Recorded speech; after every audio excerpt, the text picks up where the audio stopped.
PA checking in, and we live. What's going on, everybody? Got Hobo Rob in here. We got Katie in here from WK Prospecting. Hope everybody's doing well.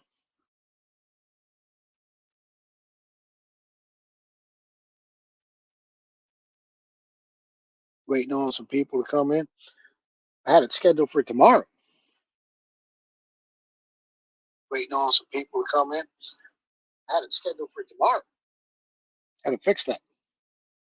Waiting on some people to come in. I had it scheduled for tomorrow. Guess we'll give it a couple minutes till some people get on in here. We was just over at Travis's 403 Prospectors channel. He was doing a lot, going through some BC cons that he brought back with him. And yeah, man, he did like a half bucket, found a couple nice flakes of gold. Link is pinned at the top if anybody wants to come up.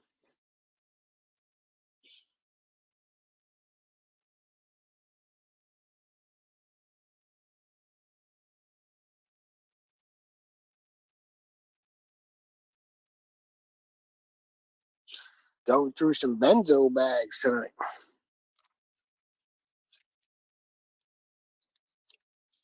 Couple benzo Christmas bags, and this is a win I got from an auction over at Guido's when his wife got sick, girlfriend, excuse me. And it was an auction, and I won the auction bag. I believe this was an auction bag as well. And then this was a Christmas bag. So that's what we're going through tonight. Little Snodgrass is in here. Akadonke, what's up, brother? Hope everybody's well. The theme tonight is Benzo Gold.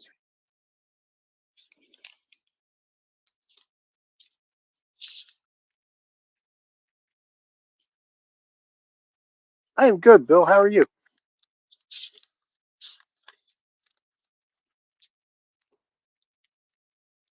Bill invited me out to the PA to go looking through some creeks. We gave it a whirl. Didn't find anything, but we had a great time. Looking forward to the next time we can get out.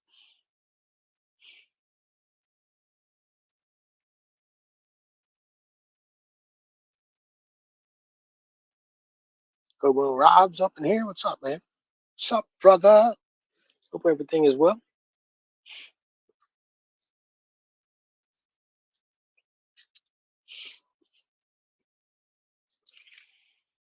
So we got 4 different classifications.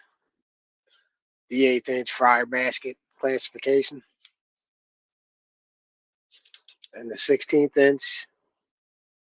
kitchen strainer classification, and then probably lower than that. I don't know what that is, but it's small classification.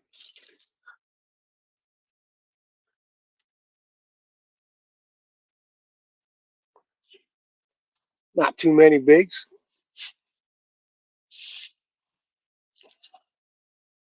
Flying Dalton, what's up, brother?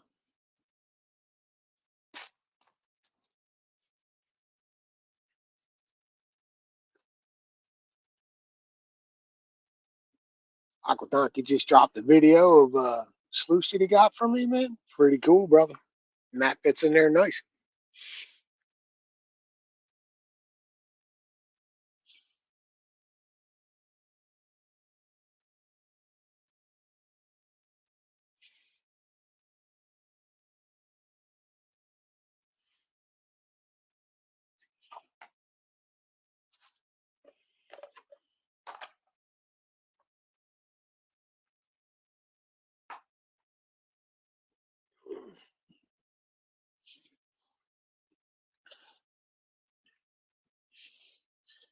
Get the snuffer bottle ready to go.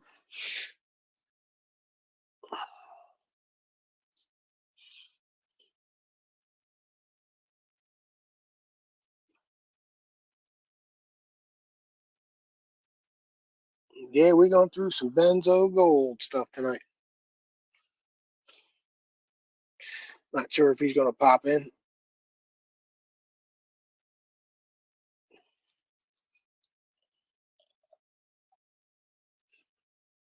Don't see them guys too often on my show. But we're going to go through the bag regardless.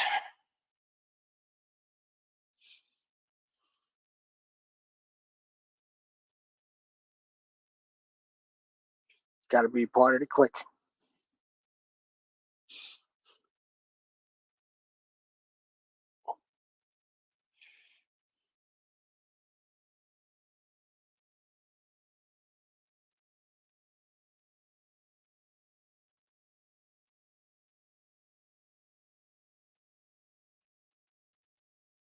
Yeah, I can't wait to see you use it there, brother.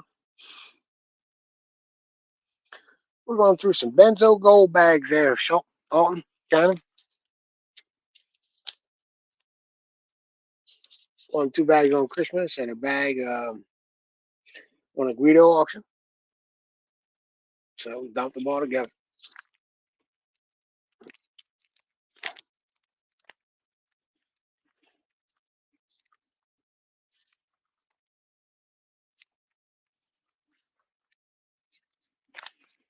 This one was from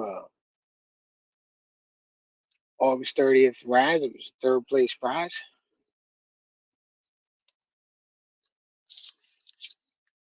And again, these are the Christmas ones. Merry Christmas.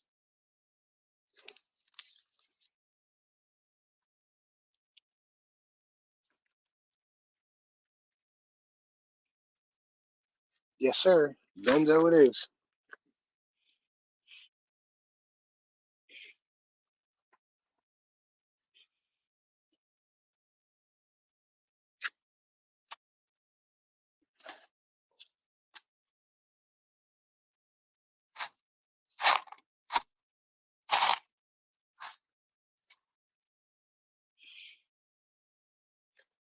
So this little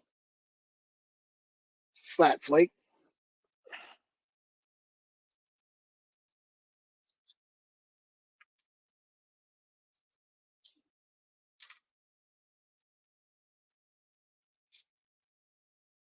was in the bigs. Pretty cool.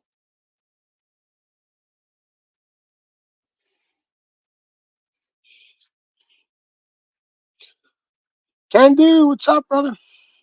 Freedom Fest 2024, without a doubt.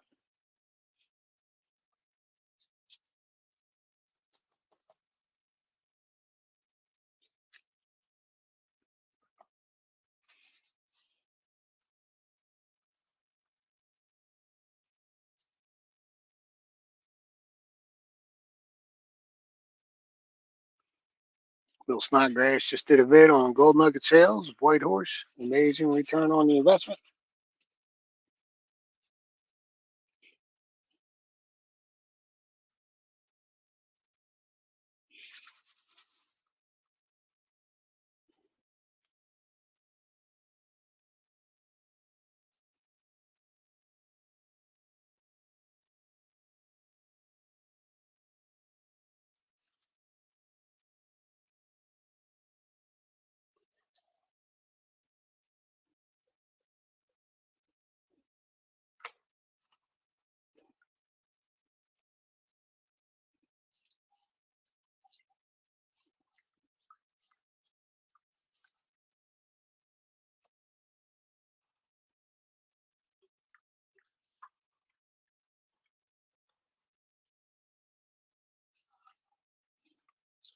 Well, that would have been cool, Shannon, if you could have made it.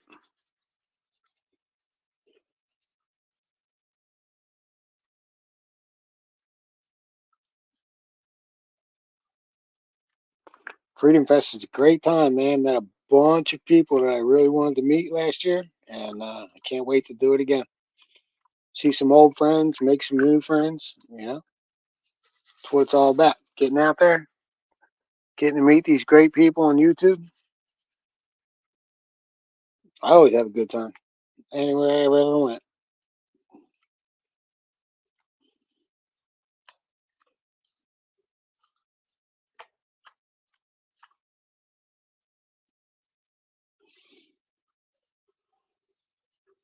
Meeting Ken Do was pretty damn cool as well. Meeting Bill Snodgrass was cool.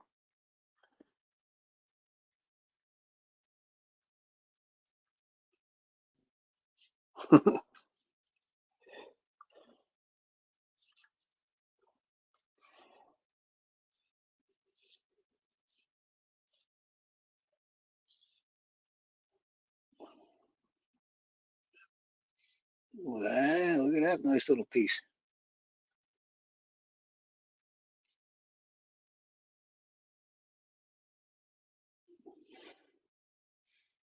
It's a picker.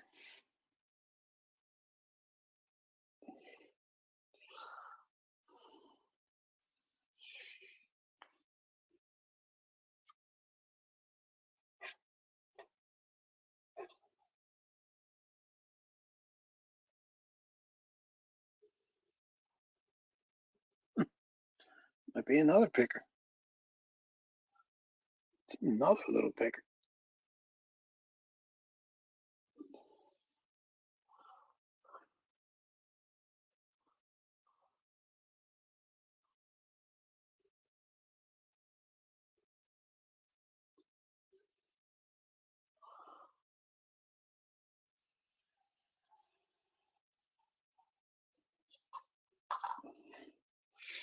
Pretty cool. Two pickers out of the big so far. Anybody wants to come up? Link is pinned at the top.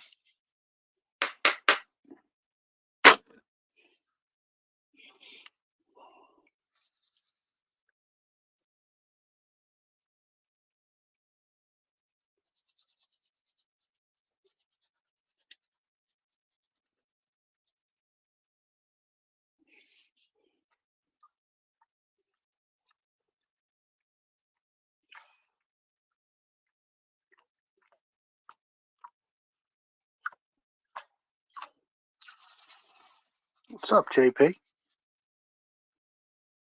Nice to see you, man.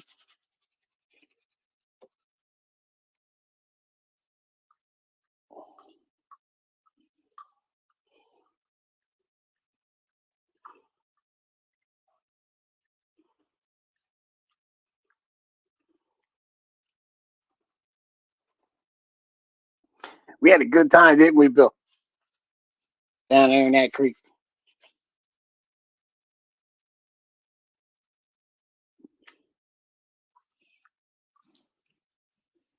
Two little pickers in the big so far. Jamie, my brother, what's going on?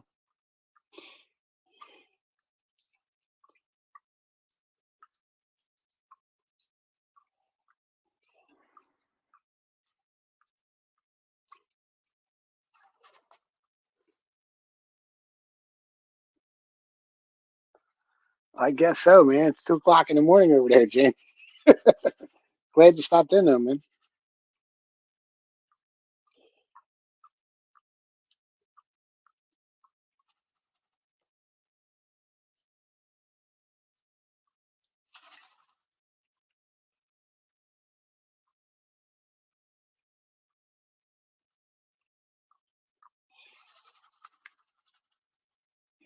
You had it down pretty good, Bill.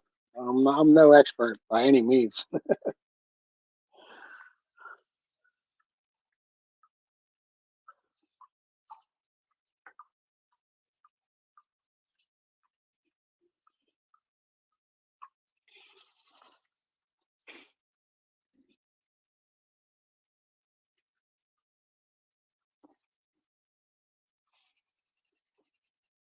Anybody do anything interesting this weekend? Mary was in Travis's live a little bit ago, and she was talking about having a little raffle for her. She needs some help with her house, and you guys can get over to JP's next weekend for a little donation raffle giveaway.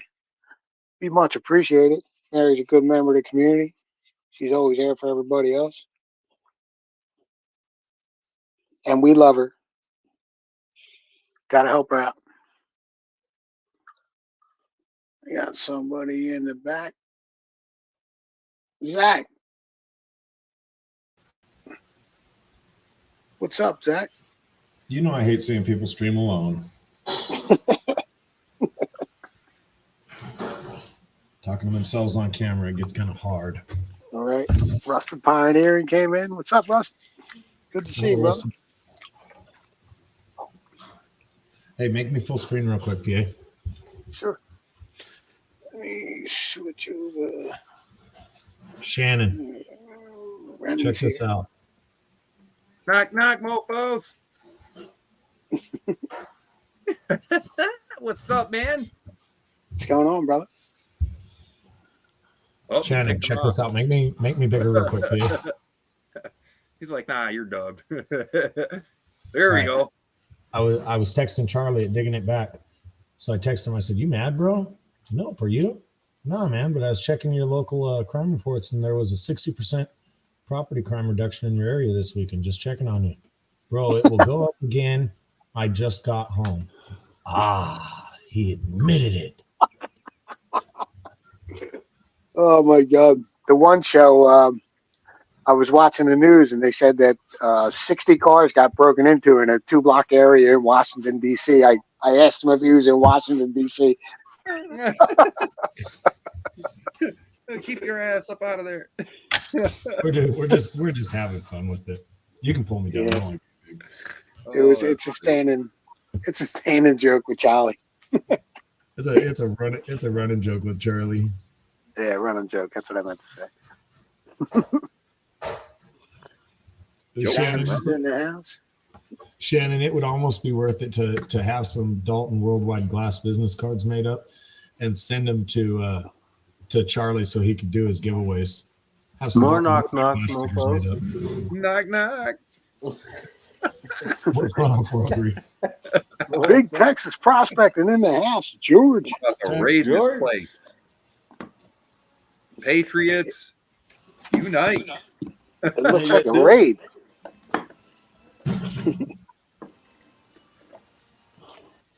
Patriots unite.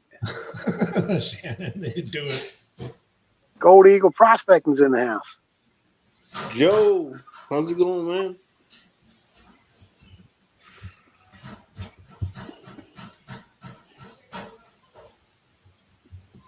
Make the old lady mad? Sound like she's banging dishes back there. Mine? No, that's actually my kid cooking, and they just loud. 406 Miners doing a raid from 403. What's up, Stace? Raid. Waiting on that silicone map from him for my little 4-inch cleanup sluice. Man, I love that silicone mat. I got 2 6-inch sluices for sale if anybody wants one.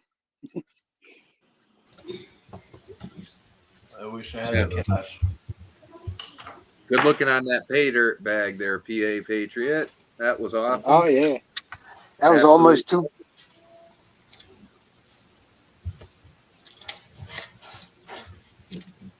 George is at work, but he's peeking in. Thanks for stopping by.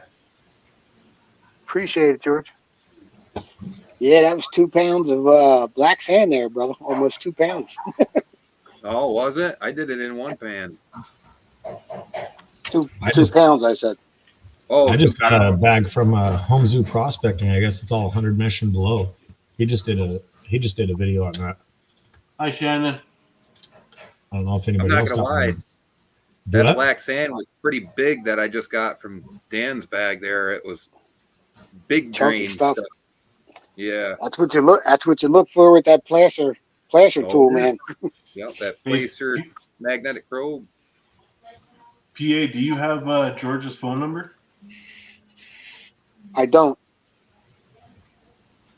George of the Jungle? No, we never exchanged numbers yet. I sent him a message to email me, and I'll get in touch with him. George, you want me to send it to him?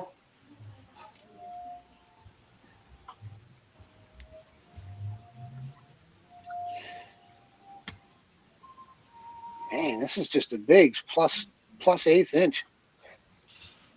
Wow. Getting antsy for Alaska, guys. Getting ready. You're going up there with Creed Rimming? Oh yeah, gonna go bust my hump, do some roofing, do some mining, make some content for you guys to watch. Since I'm not Yeah, a that's local, gonna I'll be. be excited about things. That's right. Next winter, you'll be a snowmobile racer in Alaska. I'm sure of it. Oh, don't it's not. Zach, I thought Long, snow wasn't real, man. long as he doesn't get ate by a brown bear. He says snow isn't real. Oh, dude. It's not. Oh, Not even in Alaska, Zach. Alaska doesn't exist. He's probably got a batch of those. What color pill did you take? What day? I said, what color pill did you take? The red one or the blue one? No, I said what day. What day? Oh shit! I didn't know you took the other pill. It's like a rainbow in here. You just grab a handful and shake them up and come on, 7. Oh, I keep I'm digging. on the senior citizens. Loretta, how are you? Welcome to the show. Shannon goes, I heard roofing and my back started hurting. He'll do it in Alaska when it's snowing. -30. PA, I'll send you George's number. He wants a sluice, I think. Okay. Travis, you got that? He wants to send me a picture of an alien too that he ran into on the way back from the claim. I want to see this. How far you got on that Darth Vader, Travis? Almost there. Can you pull him up bigger there, PA, just for a second? Sure. He's got that big painting he's been working on. Oh, dude, he's almost done. Wow. I'm sure the colors look way better in person, too. Oh, yeah. Oh, of course. That's badass. Nice. Yeah. Thanks, PA. Thanks, PA. Yeah. That was slick. Definitely a bit on the darker hues on that one, eh? Yeah, definitely. Little Darth Vader type theme. All darks and reds.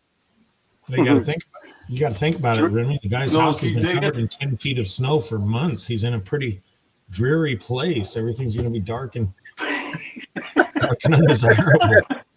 He needs some fucking vitamin C. I need some fucking vitamin C. Yeah. He needs to see the sun still exists. I don't Zach, think he's that far up. Did you kill the ARC project yet, Zach? Are you all right out there? Did I do the what? Did you kill the ARC project, or are you all right out there? Oh, the ARC? You're not gonna float away, are you? No. That much rain, we're gonna have to keep going on that. No, you wouldn't believe it. I have an empty pool in my backyard, an empty in-ground pool. This year is the fullest that it's been in a long time. But we're in the drought, obviously. But that's a lot of water. Dude, I ain't heard of that until he just brought that up. That reminded me. It just had me dying. You got Noah's Ark over there. I hope you're a carpenter. There was water falling from the sky. That is not normal. For like 2 days. Bro, I think you should make like a YouTube personality. Like being like a silly Californian. Like just making it like, obviously accentuate things and stuff and just over exaggerate shit. But like, make a persona based on that. You know what I mean?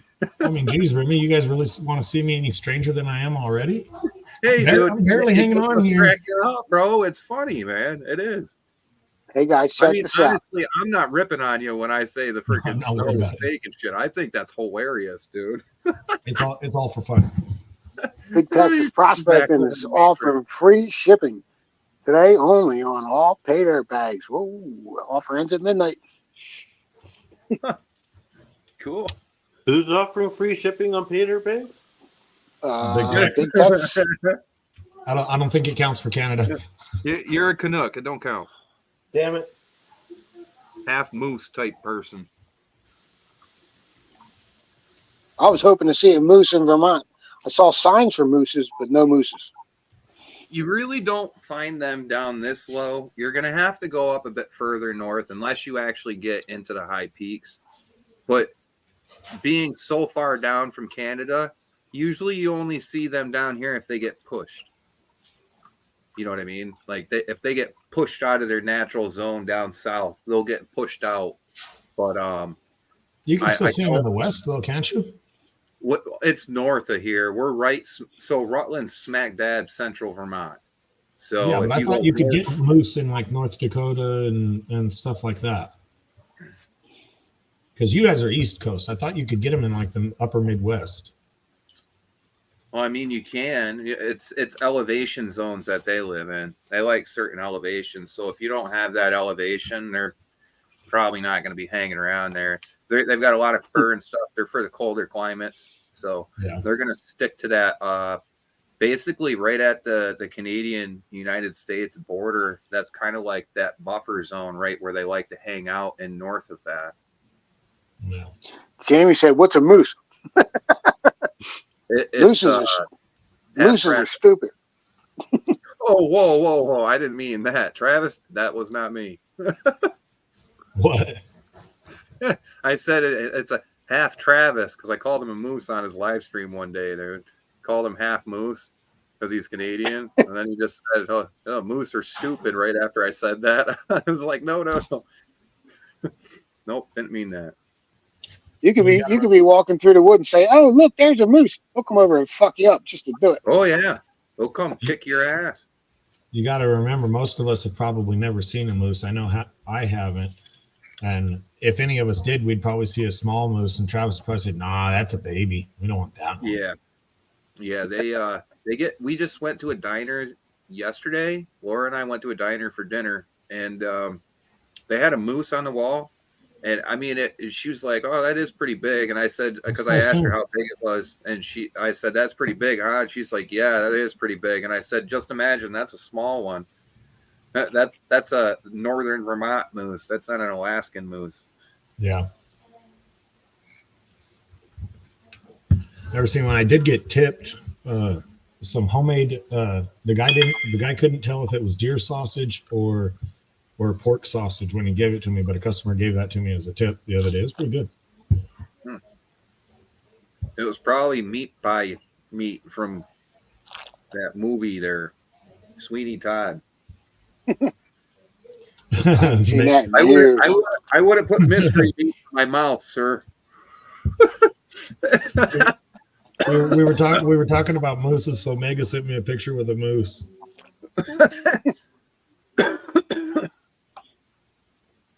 Oh, damn it. Mary got me again. Go blue. Hey, Mary. So like I was saying earlier, Mary's got a little raffle going on. She got some cool prizes, and it's $5 a spot. It's going to happen next week on JP Lawn's channel. And get over there and help her out if you can. It's for a really great cause, helping her out with her house. And we'd really appreciate it because we all love Mary. She can come up and tell us about it if she'd like. But again, it's $5 a spot over at JP Lawn's channel.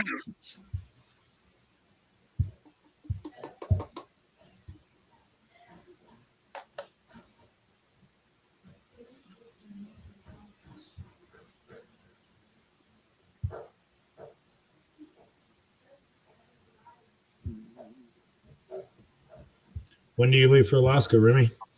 Oh, I don't know. They got to figure out what's going on with the Denali job. Brad Hayden's in the house.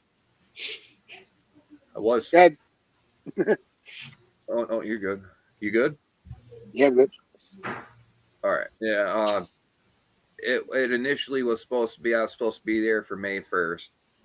But this year, with them not having modules built or anything ready for out-of-state workers to come up and work, I have to wait for the module to get built before I can go set foot up there. After this year, if it works out and pans out like we're hoping this year, I'll be back next year, and I'll just be leaving and be there on May 1st. What are you doing? Are you working for Creed or you're working for another company? I'm working for Creed's boss. Well, yeah, I'll be doing roofing with Creed. And yeah, we'll do some gold mining on our side times, fart around, do some videos, I don't know if he can keep up with my high strung attitude. I'm a little crazy, man. I like to do crazy shit. I don't know. I think if Creed can't keep up with you, I think 907 Pike or Pike 907, I think he could wear you out. Yeah. That dude, I like him. He just seems like what was that crocodile guy? Irwin Williams of Alaska. Yeah. Or Steve Irwin of Alaska. Steve Irwin. Yep. Yeah, he's on my radar, bud. He's one of them guys that I watch, and I keep in touch with what he's doing over there. He's got an interesting thing going on. I remember my dad talking about him and emu farming back a handful of years ago. Yeah. And it was just kind of cool to run into him on the internet like this. Thank you, all of the YouTube family, for letting these kind of things happen. You know, we get to all make content and get to meet each other. So yeah, they're people you would never meet in your real life. Right. And I never expected to even meet people like that on here. So yeah, I don't know, man. I'm a pain in the ass. I'll just put it that way, dude. I'm a pain in the ass. I don't like authority. I don't like people trying to be an asshole to me. I don't like that. So I don't put up with bullies or a-holes very well, because I bet you I can be the bigger a-hole. I don't know. I don't fit in well with people that think that a little bit of fucking hard love is going to work, because it don't work. I grew up with people trying to bring me up that way. It don't work. Some people are built to take orders and do as they're told, and other people are made to pave ways and be pioneers and be different. I'm not one of them kind of people to tell what to do and to have me, to boss me around and tell me how to live and this, that, the other, and how I should do this. Not that kind of guy. Yeah. I don't know. Not saying anything on that matter. I'm just saying he did bring up one time about how to straighten out and get up on the boats and stuff like that. Bro, I'd end up getting in a fight with the captain, dude. Like, I'll just put it right. If the captain want to get mouthy with me, I'm not going to let people yell at me without giving it back to him, bro. Uncle Beep is in the house. Hello, Beep. Gotta get Beep a wrench.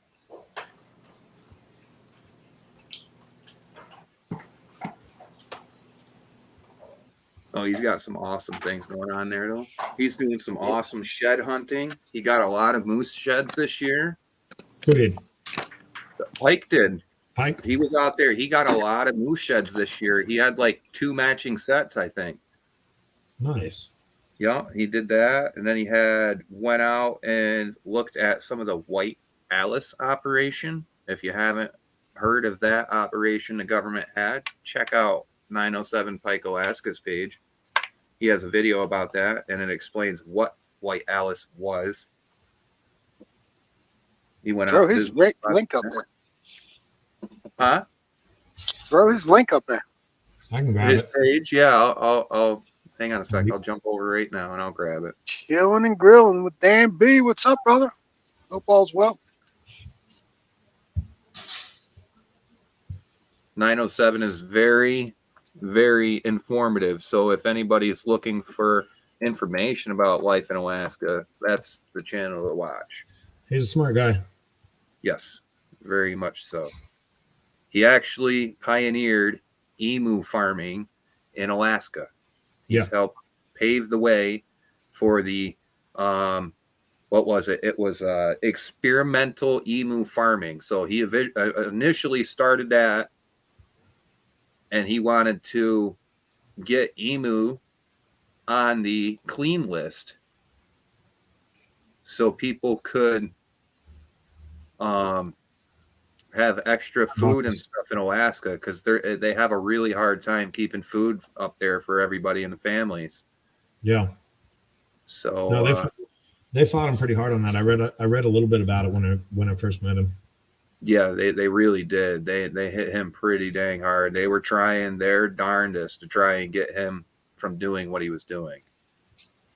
he had a bit of a rough road in the beginning. Some of the emus got out and stuff and ended up on the news and whatnot. But, you know, things happen when it comes to farming. I don't care what kind of animal it is. You're going to end up, you know, you'll end up having scenarios like that, whether it's cow, sheep, it doesn't matter. You'll have that, whatever farming you have.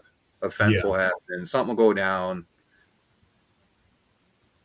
There was always something. I actually watched one guy. It was on one of those remote Alaska shows or whatever. This dude created a greenhouse up there that he Lincoln heated. Bottom guys. Right. That he heated all through wood, and he had his home above his greenhouse, and he was showing how much wood he takes and how he did all this. And he built a greenhouse. He was growing bananas in Alaska in this. In this greenhouse, you know, and it was a tropical environment down there, 70 degrees or whatever. Yeah. And he heated all this with wood, and he was showing the process, and he's like, it takes me 4 years to grow a banana. He says, they grow in months down there. He says, but I don't have the sun, so it takes me 4 years to grow a banana. But he had this entire microclimate in there that was just amazing. Yeah, you're there's like these little eco pods or whatever they're called that Pike is doing right this second. He's got, so like they're experimental homes for the emus up there. They've got like this, it's like a dome shelter that's the indigenous people up there would build them, but there's a dome shelter basically, and they covered it with sod and stuff. But on the inside, they mix concrete and something up, and they spray it on the inside walls, and it ends up being an insulated, waterproof zone that actually is structurally a dome shape. And it has all the wildlife. So he's actually growing strawberries and stuff on top of the freaking structures that the emus live in. Yeah. So it's a multi-purpose eco dome that these guys can live in. Man, I wish he was in the chat right now, because that guy, he's full of information.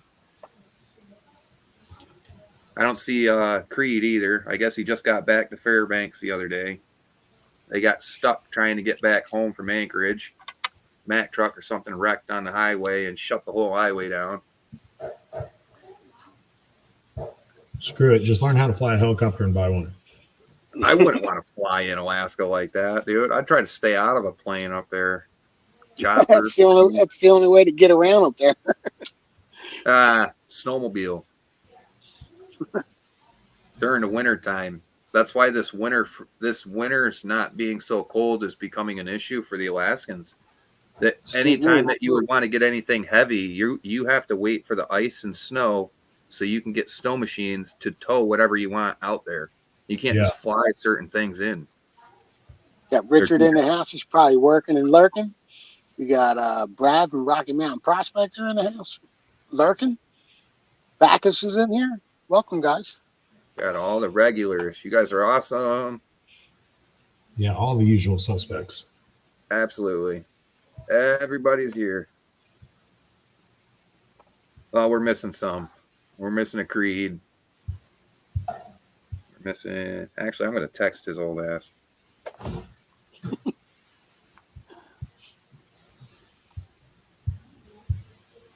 Yes, YouTube stole 67 subscribers from him the other night. I don't even worry about them.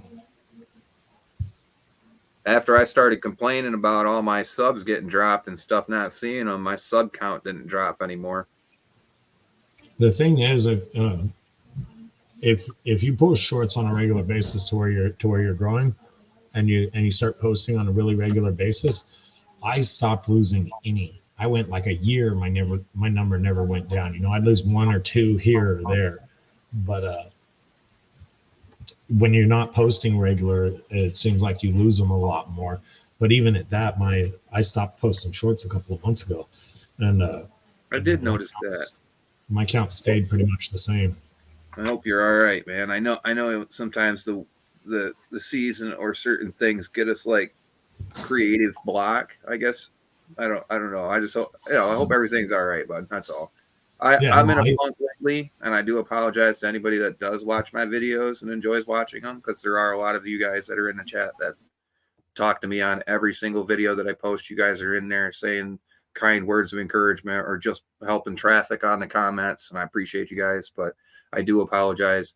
I'm in a bit of a funk, and I'm kind of in the middle of this transitioning to Alaska, not being able to race during the wintertime and trying to pack my gold mining equipment, which I would love to be using right now. So I'm like in this big little funk of where I don't know exactly what to do with content because I'm trying to get everything else sorted first.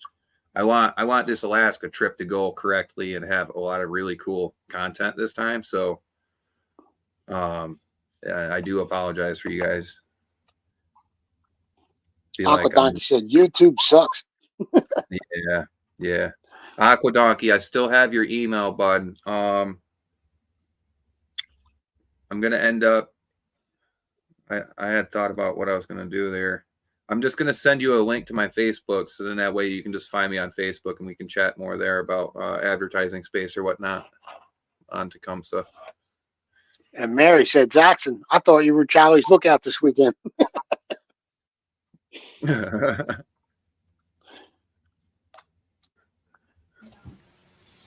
Yeah, man, I'm good. I just quit my 9-to-5 job, so most of my repairs, I started my own business. Most of my repairs are done with customers in close proximity. And even though their cars are stupid, they get offended when you call them that sometimes. Oh, it's their baby. Swamp dog. It's like calling somebody else's kid retarded, bud. You're probably going to piss somebody off. You know what I mean? My kid might be retarded.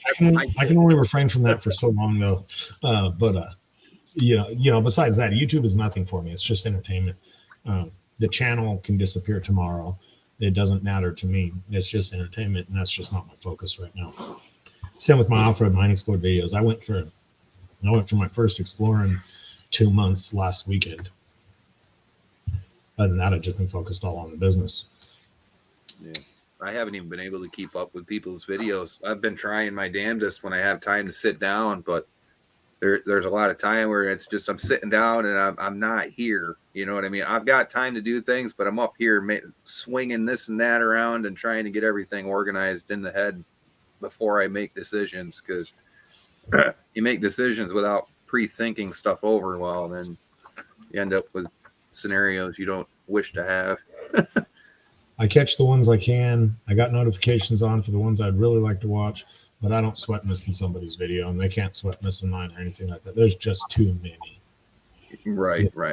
You know, if you're subscribing to a couple of people a week, 2 or 3 people a week even, you're on here for a year. You have more videos than you could ever watch.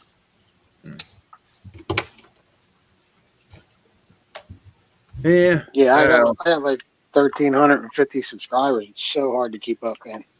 Oh, I got 3,500 subscribed to me. I have no clue how many I'm subscribed to. I don't even know where to look to get the whole number, to be honest with you. Try and look. It's been busy. Go on YouTube Studio. Finders Keepers, what's up? No Sound Studio? Yeah, YouTube Studio. I just have a hard time keeping up when I get into that, because like it's either I'm focusing my time on content creation, or I'm focusing on like I guess making connections, I guess. Because like in my scenario, I'm pushed out a bit, so I just kind of like I'm waiting until I'm done working to get back to racing, and that's where I want the channel to go. So it's just a little bit different than what most of the gold YouTube guys do. Requires me putting a lot of money in just to go someplace. I've been playing the guitar a lot lately. Good. To be honest with you. It makes you happy. That's good, bud. Yeah, just took my Stratocaster in to get fixed. I bought it, I don't know, a couple years ago from a neighbor, and when I plugged it in, it was like cracking, so I took it in to get fixed. It's cheap to fix them, you know what I mean? What, was the pickup fucked up? Something wrong with the jack, I think. Oh, the little plug in it, yeah. Yep. I remember my Stratosphere. I was telling you last time, we put Jackson pickups in mine. Boy, did that thing sound sick. Yeah, Strat's a good guitar. Yeah, I don't even see where it says how many I'm subscribed to. Somewhere there in the control board and the dashboard, you can find it. I did it before. if you go onto YouTube Studio from your laptop, you cannot do it from mobile. You have to go through your laptop, open YouTube Studio, click on dashboard, then you go to subscribe. You scroll all the way down until you see subscribers, and then you click View All, and then it'll open that up, and you need to click Full Channel History on the tab for the sort button, and then it should tell you everybody that's viewable who's subscribed to your channel. Yeah, we already went farther than I care to look. Right? I feel like that sometimes too, Zach. That was a little weird. I don't know how it was like so difficult to make sure how many subscribers you had. Like, well, why the hell can't you just like see who the hell subscribed? Well, I know I'm subscribed to thousands of people. I try not to even subscribe to nobody no more, man, because it's like I'm not playing this. Oh, I'm subscribing to everybody. Have my list full of people that don't even freaking care to watch my videos or anything. Like, dude, that's just, if I'm connecting with people, I'm connecting with them. You want to be a follower, a subscriber, and a consumer of my content. Awesome. But I mean, to get subscriptions and me subscribing to a bunch of channels that I don't watch becomes annoying when I'm trying to watch stuff that I want to watch of the people that I'm trying to watch. And I have to sift through 100 other channels that just wanted a subscription and they didn't care about being active in channels and being active in the community. I just don't. You can be a subscriber, whatever. But I give them to people. You got to figure that most of your subscriptions. I don't know. I can't see what PA's at right now. Let's see. PA's at 1.3 thousand, and you got to figure out of those 1.3 thousand, he probably has 300 regulars that come by. Right.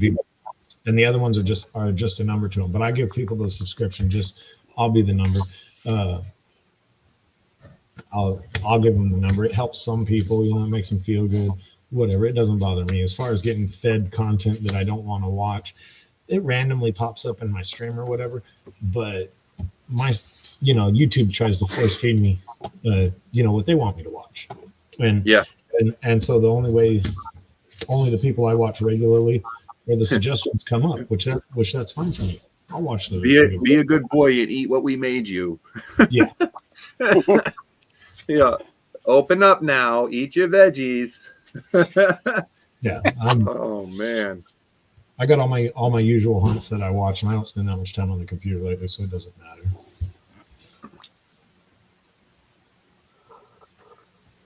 No, I'm not hating against anybody on any of the subscriptions at all when I say this, but like I need to start broadening my horizons for my channel and making sure that the demographic is what we're about. You know what I mean? Because my demographic has started to go towards mining and stuff, and that's not really what I'm trying to do. That's just a hobby of mine. You know what I mean? I'm not trying to load my page. Yeah, I don't want to load my subscriber base with a ton of people who are all about gold mining, and they don't give two shits about my racing. Like, I'm not gonna. They're just gonna fall off like flies when I go to full-time racing. You know what I mean? Like, it doesn't even bother me. Like, you're gonna be supportive or not. You know what I mean? If that's how you got to do it, then that's why everybody runs so many separate channels. You can have one channel or you can partition your channel. You can. I was thinking one that part of your too. channel for watching mining, and one part of your channel to do the racing. Butcher's in the house. But then again, I've got 2 times the work on just one platform. You know what I mean? Well, you don't have to work on the people you're watching. All right. So I'm saying then it's twice the work on platform because you've got to keep both channels updated, and I can't just say, "Hey, this week I'm going to throw gold mining on it. Oh, next week I'm going to put racing on there." Because it would have to be each week. You'd be like, "Okay, this channel has to have this video. This channel has to have this video." But that's where you're messing yourself up, is saying that you have to put out a video. I don't care if you don't ever put out another gold panning video. Not that I don't mind your gold panning videos. They don't bother me none. But don't force yourself into an opinion where you have to. If you want your growth out of your racing channel, focus on your racing channel. If you want to turn the camera on and film some gold and put it on Remy the Prospector or whatever the second channel is, do it. But don't force yourself to. Don't make it a job. Once it becomes a job, it's not fun anymore. All my subs are from shorts on cars. I don't post long form shorts on cars. All my long form viewers are my viewers. My subs just came from shorts. But I don't make this a job because I don't care. I don't care enough about it. If you care about, that's if where you care we about differ on this, because like I Yeah, mean I there's a understand. difference between making it a business and just doing it as a hobby. Right, right, Yeah, People that want to make a business and want to make money out of it, they're gonna throw 2 shorts up a day or 4 shorts up a day and yeah, videos every week. and People are that's just what I doing a feel like I have hobby. to do. You know, yeah. that's why some people take way longer than others to get subscribers. Which Yeah. again, like you guys say, don't really matter. All I'm recommending is if you're gonna post panning and racing, then try and separate the channels if you don't want to have the two intertwined with each other, or See, Aqua or Donkey. or if the racing is what you care about, then separate the channels. But don't make both of them a job. Don't make being a panner and a racer a job on YouTube. If racing is what you care about, focus your channel on the racing and leave it how it is. Remy Whipple Creek Racing. And if you throw a gold panning video up there or whatever, put it in separate playlists or something, because you don't want to turn off your racer fans on gold panning.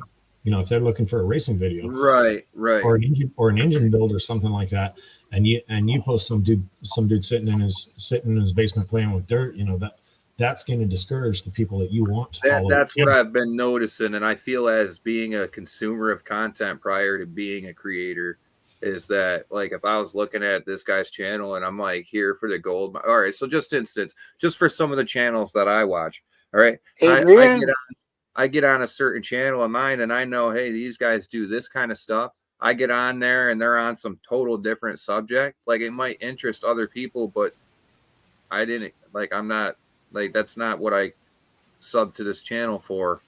What the heck is this? Exactly. That's how I feel. So if you want to focus it on racing, just omit the panning or the rocks or whatever. I don't even know how many panning you have posted, but just omit those and save them for the live. My altercation I've been having with myself here on that is that if I commit to just racing this second, the channel's activity is going to slow down to a fucking crawl because we're just starting to tippy toe in that. You know what I mean? And right now, having the availability to be like, okay, these 2-3 weeks out, I'm not going to be able to go to the track. We've got the kids and this and this. I can't do this. Okay, well, I got time to hit the river or do this and this. That was my way of being like, okay, there's a multi-purpose on the channel and I can keep it moving. But the two things don't correlate. Yeah. So it's kind of a freaking, it's my hobby, but the two things don't freaking correlate whatsoever. There's no engine stuff involved. There's no racing involved. There's no two strokes, none of that shit. None of it.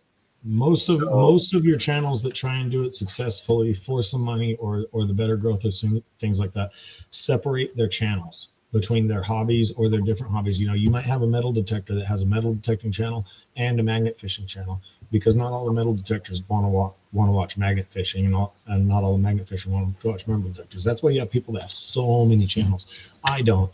I just post it all up there, but I don't care about my channel. Just like me and my knife channel. Yeah, that's why PA separated out. For you, you have to decide if you want to do both and you want to post both. You need to do two channels. You need to do. See, I don't know how yours logs in, but I can go when I go up to my upper square here. I can go switch account. Technically, I have two accounts. I have I'm Zaxxon, which I'm always on, and I have Zach Zaxxon, which I'll switch into now. I have 0 subscribers on this channel. That was how you were watching your stuff, right? That's where the algorithm kept you off your. They're both registered to the same email. It's just the Zach Zaxxon is my email, and the I'm Zaxxon was the stage name that I wanted to use while I was on. But here's my second channel. It has absolutely 0. Why did it post on that? Oh, bastard. Benzo gold bags. It's still posted as I'm Zaxxon. I don't know what the hell it's doing. But I can switch between the two. I don't know why I did that. But Adrian, what's up, buddy? But if you really want to focus on both content, then you got to do the second channel. That way you can have one for the dirt, one for the racing, and you're not irritating each other, and you can cross pollinate all you want, like PA with his knife channel. When he's in a channel, he's like, hey, check out my knife channel. And whether or That's not kind of cool that you just said cross pollinate, because that just brought something to mind. I noticed other YouTubers doing that have two channels. One's like hobbies and side talk stuff, or like, you know, putting together like events and shit like that. And then the other channel is like their content strictly. Yeah. So they've cross pollinated the two channels. So the people who are watching the side behind the scenes stuff, and they just happen to meet this channel only, and they ran across them. If they're watching that, they seed, or what you said, cross pollinate a little. They'll throw a tidbit from their other channel in there. Mm-hmm. So then they'd be like, oh, wow, oh, they got that too. And if it does interest them, they'll jump over to the other station and check that one out. Well, I mean, a lot of us, if we're trying to support another channel, you know, if Swamp Dog comes up with Swamp Dog's tutu making, I would probably never watch Swamp Dog's tutu making, but I'd go throw him a sub, watch a video, and leave a comment just to boost his number a little bit for the algorithm. And you would get a lot of that. Not that he ever would. That was just something I saw, and all that. But a lot of people have multiple channels because they're trying to separate the racing. Because it's like, if your racing channel takes off for some reason, you know, if you hit that magic algorithm video and it takes off, really, we would be more upset with you if you stayed messing with the gold panners than we would if you took off to focus on that channel. I know I would. If you get something good, go with it. But that's why people separate. Many of these people in chat, not so much in this one, and everybody in this one's pretty decent, but many of the people in some of the chats, they'll have 2, 3, 4 channels. No, I can name some. I can't. MJ, what's up? MJ says she'd watch tutu making. Swamp Dog's telling me not to tell anybody. Sorry, man. But check this out. Big George said he found a really nice spot, man, a honey hole out there on the claim. I haven't seen it. I don't know. It's tough because I got more people that I know gold mining right now than I do in the racing scene, because I know that's like just right now, but I've isolated myself since initially building the bike for a reason. Like, I've been trying to get it right, so I feel happy about it. So when I go out in front of the people who do have the bigger stations and channels on YouTube, like, I know these guys don't see nothing like what I got. Yeah. So when I show up, it's going to draw an eye regardless if it looks good or not. And I don't want to show up and have it look and then perform when it gets there. That's just, I've been pushing this, and I want to make sure that it's right. So when I do show up, it doesn't disappoint. Yeah. You know, MJ's about 10 posts up from you, George. I mean, I got a buddy who's into the big boy car racing. It's a lot of work. It's a lot of money. He was talking to me. I guess he had one of his particular builds they were redoing the exhaust on, because every race or every 2 or 3 trips to the track, it would melt the decals off of the side of the car, and that would cost me a bunch more money. And I'm like, why bother, man? What the hell do you care about the decals? You care about going fast. He says, yeah, but it can't look like crap. Yeah, that's exactly the point. You can't look like crap. So they're spending thousands on bodies on these cars. Yeah. I mean, these guys are running 3,000 horsepower. They're big boy cars. Yeah. But they're spending thousands on bodies on the cars just because the exhaust was a little bit wrong, and they have to look good doing it. Right. Yeah, it's because it represents your team and you as a racer as well. So like, your ride represents you, and it really does show a lot about the builder or the driver, mainly the builder. So, but with the bigger racing teams, it's not just representing the builder, because it's not one person, it's a whole team that made that happen. So if it looks like crap, your whole team looks like crap. Yeah, and they're spending big boy money. They're racing big boy horsepower, and it's I'm not an impression person, so I don't care. I don't care if I'm not wearing $200 Air Jordans or some crap like that. It doesn't bother me. And the same with washing my cars and putting rims on it or anything like that. I'm not an impression person, so I don't get that. Fundamentally, don't get that. I understand it, just don't get it. I've noticed that Okay, so initially building racing stuff when I was younger, we used to try and, make the cheaper stuff work. You know what I mean? And when you get into racing, your safety and other people's safety becomes more prominent. And when you buy stuff to go fast, you want it to not blow up. You want it to be the best of the best because safety is at hand, regardless of what we're dealing with. We could talk about a piston, a cylinder, an exhaust design, a tire, a rim. It doesn't matter what it is. Any of those things are on those machines. If they fail, it's deadly. So when it comes to safety and paying for those kind of good quality parts, it's kind of risky to go away from the bigger brands that have the testing and the brand name to back that up, which along with that comes the price tag, which sucks. Yeah, I get all of that. Is Shannon? I get all that. I understand why you have a X $1,000 carbon fiber driveline. It's stronger and lighter. If you're twisting the metal ones and you're not breaking the carbon fiber, well, then you're saving money. But it's like the paint, the stickers, the bodies, getting rid of them for because it's got exhaust damage. To me, that's wasteful. But whatever, it's just not me. So that's what racing has became. Racing has literally became a money machine. It eats money, eats and breathes and craps money. Just to start an event, let's just put it this way, dude. I was talking to Mass Traction and his live stream as well, and he had brought up that just to freaking start an event, like a PRI event, just $400 for a drum of, or it's what was like 400 in track prep, or it's like 1,400 plus 400 for a barrel of track prep and nitromethane to mix up before they roll it down the track and put the prep down. Just alone right there, there's almost $2,000 in just supplies. Yeah. Just to start an event. We're not talking about getting your car fueled up, dude, those places eat. The bigger events and the bigger places are the places that are having a hard time staying alive right now because they eat, breathe, sleep, and crap money.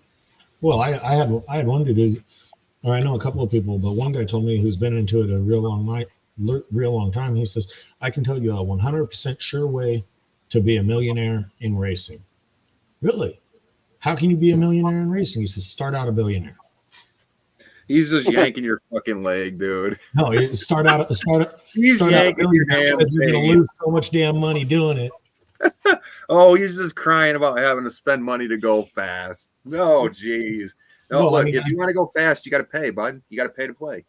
Yeah, everything. I mean, the guys I was just talking about, they're all 8th mile, 200 mile an hour cars. Oh, yeah, that's big money. Big power, big money. Hey, Jared, what's up, buddy? The engine's $80,000. But well, yeah, you're getting a 3,000 to 5,000 horsepower rig. You're getting 2 passes on it, maybe, and then a rebuild. He says he can do about 10, but he doesn't do warm-ups. Oh, well, it depends on what kind of rods he has too. If he's using those billets, I wouldn't trust him. Big steel rods. The rods are so big, they had to clearance the block. They clearance the camera to block one of the holding the piece because they were hitting. They the little bolts on the bottom of the crank itself on the connecting rod bolts. They'll smack the side of the crank or the block. It's all turn it out. It's all Hemi stuff with big pro chargers for them, but also we have world class desert out here. I have one customer I work for. He's the chief engineer or mechanic or whatever you want to call him for a trophy truck team.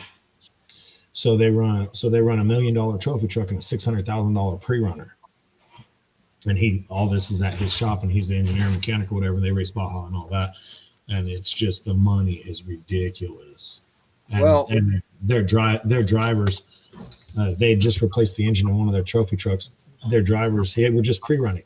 They weren't in a race. They were just pre-running, and the engine blew a head gasket between cylinders, and the drivers don't give a crap, and they're just pre-running. There's nothing on the line here, and they ran it so long that they just, saws on through a dark block, around a dark block doing it. Ugh. And I mean that's the kind of money they're doing. So They don't care. Fix it. this is the reason why I do what I do. It literally, dude, like what I do is to show people like you who believe racing is nothing but money that's not true. Oh, I don't. It's not that I believe it's not that I believe it's nothing but money, but it's a lot of money. It is if you make it a lot of money. It depends on how deep you want to go. So this and these can make things that you could go buy, and you don't have to go buy it. You just need to know how to make it and actually physically make it possible. Yeah. I take stock parts and turn my engines into rippers, bud, with stock parts. That's all you. I mean, certain things, yeah, you want to upgrade. If you're going to put nitrous or you're going to go boost it or something, you're going to want to go cast internals and stuff, forged internals. But I mean, at the end of the day, really, you don't have to put that much money in to go racing and to win races. These days, we have bracket racing, and you don't have to be the top guy, the fast guy with the big pocket. You don't have to be that guy. No, it's all bracket. Yeah, because like, look, I've seen a lot of races that actually one iconic bracket race event I seen. A pro bracket racer brought a freaking moped there and won the event with the damn moped. Yeah, the guy run the same times. Yeah, he knows his times and he knows Run how quick he reacts, and it's consistency. It doesn't matter about the guy next year or how much money he has. If you know your shit, you're gonna win. Put your number on the board, call it. Don't mess up. You'll be fine. He can go back-to-back rounds all day long. It'll never overheat. It's not going to blow up. It doesn't need rebuilds. It doesn't need cooldown time. The guys I was talking about for a while, I don't know if they're still in there. Right, Shannon? Snorting gold, baby. Snorting gold. For a while, they were running the 8-inch tire class on their drag cars, and they just figured out this class. 8-inch tires, no traction control allowed. Other than that, you can have anything you want. Hey, Zach, what? Big Texas just posted that short from the honey hole, dude. Yeah, that's one of those things I'm pushing people, man. You don't have to be rich to do this. And the guy I want to go race does this too. He's got, oh man, I can't really give away too much of what this guy runs, because when I say what he runs, everybody's going to freaking know who I'm talking about if they know. Don't do it. Basically, it's a pickup truck with some other motor that's not supposed to be in the darn thing. I want to go race the man online, or race him down south.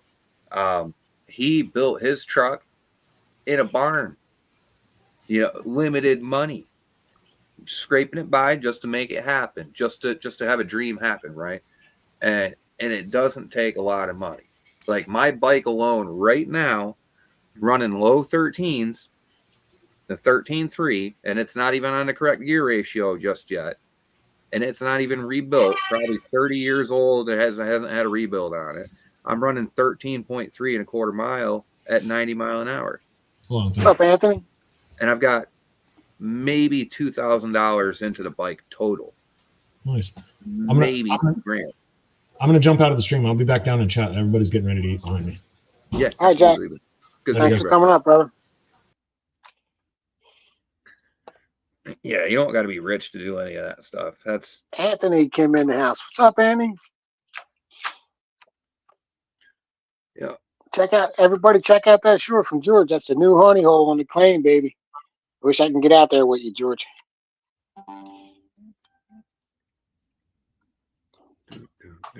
That's some digging there, Grammy, out in New Mexico. What's that, buddy?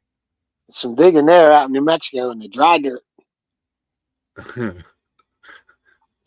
I'd be doing all sorts of digging in the desert if I was digging money out the hole.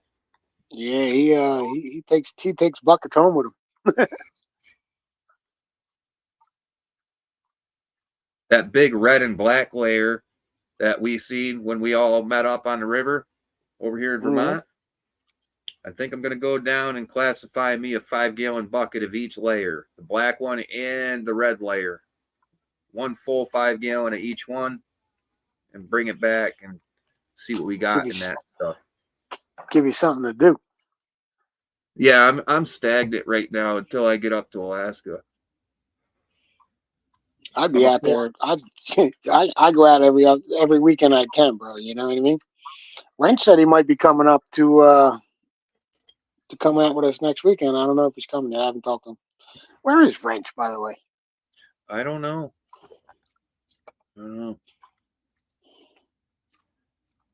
Yeah, somebody said snorting gold. That's darn well what race cars do. Gold snorting addicts. You know, snort money up. He's talking about when I was snuffing it up out of the pan. I know. It made me think of cars snorting up the dollar bills. People do shorts on that on the internet. They open up the intake when the thing is running, and they're like, "Oh, you think your boyfriend's shoe habit's bad? Look at my car." Sucking up $100 bills into the intake while it's running. Alaska's going to be nice for sure, Anthony. It's just not being home during racing season kind of sucks.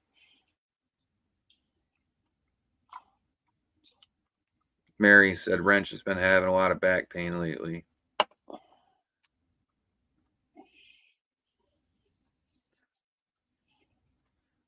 Well, I don't get to go out as much as I wish to lately because Laura has a morning shift job at one of the elementary schools around here. And she works like in the morning shift there, like a part-time morning. And then she works a full-time at night, an overnight shift. So it's like she comes home only for a little while, gets some rest, has to leave. We're on one vehicle right now because her Honda Pilot broke down. So I don't get to go out as much as I wish to lately due to that. She's been kind of carrying the weight around the house while I've been waiting to go to Alaska. So yeah, it kind of sucks. Can't take the car out. She's got to turn around and go to work right behind me. So I don't feel like sitting at the river with no ride home if something goes on. What's up, Jared? How you doing, bud? Hope you're doing better with your back, man. Jared's been having back problems too. Flying arrow. Culver, what's up, man?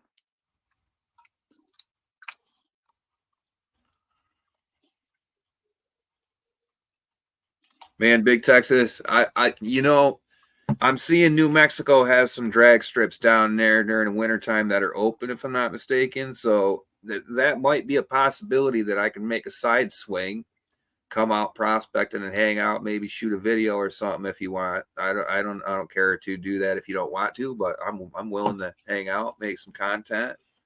We'll be right down that way.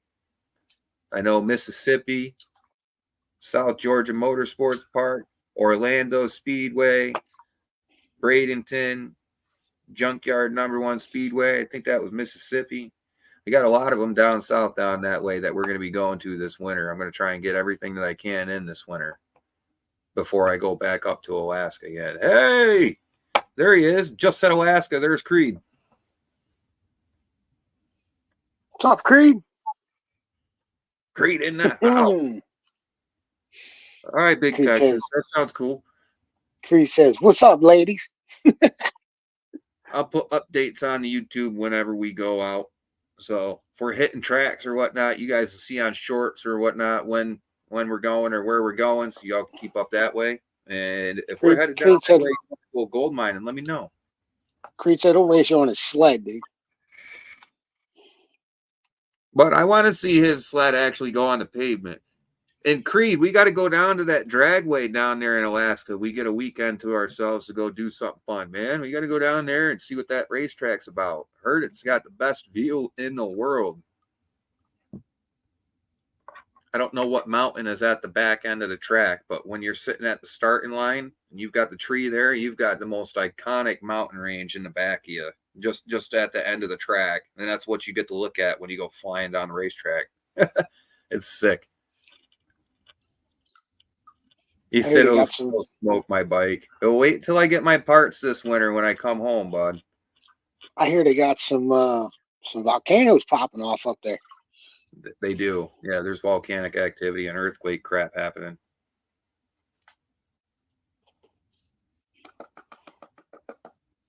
Bro, I hurt myself on dirt bikes. Not gonna lie, Anthony. That's one machine. I can tell you if it's got two wheels, I'm gonna be the guy to be like, no, I'm not getting on that without a helmet. Because I know I'll push it.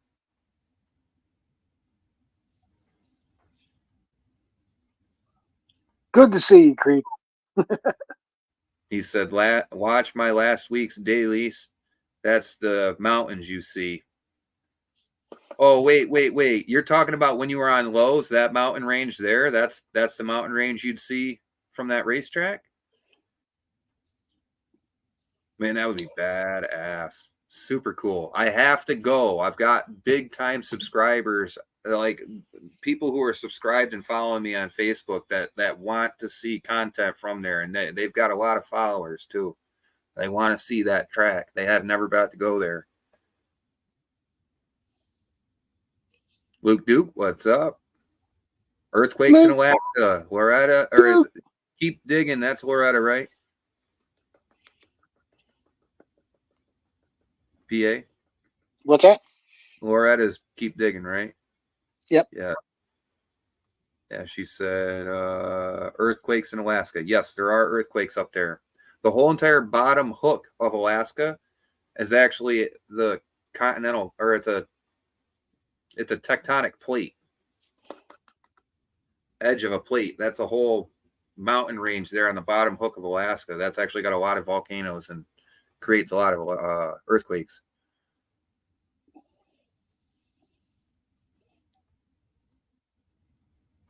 Luke Duke said he builds drag car suspension and chassis parts.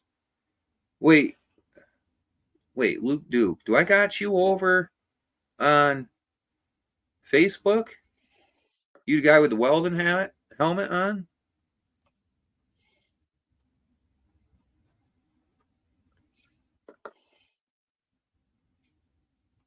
Oh, I can't wait for racing this winter when I come home, man. This is going to be sweet. I'll be looking for a nice pickup truck when I come home. Anybody got good deals on that there in the end of the year? Anybody knows of anything that's kind of rust free? That would be super cool.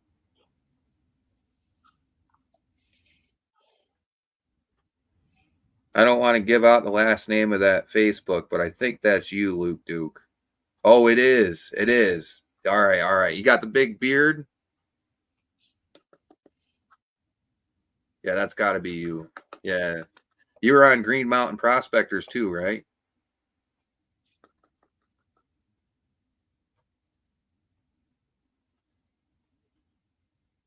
There ain't no gold in Vermont. Okay, all right. Yeah, so that is you. All right, I appreciate you, bro. Thanks for liking my videos and stuff. Thanks. Yeah, I did check your profile before I added you. You know, I got to check, but I looked over there and I seen you had some pretty cool projects and whatnot going on. Race car stuff, man. Rock on. Race car things. You know, that's why I went and built the bike. 2 pistons instead of 8. There's a lot less parts to fix if it blows up. Man, Luke Duke, he's got some pretty cool stuff going on over there. I seen that on his Facebook.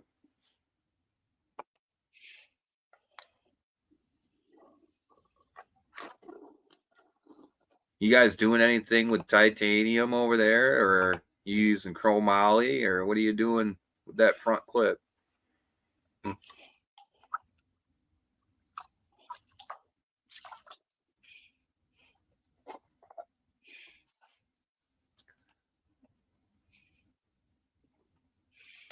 It's like 2 more pans. That stuff's super light colored too. What did Flying Arrow say that I missed? Right now, just trying to rest ribs are broken from the resuscitation measures. Not really asking for anything other than support. I hope you feel better.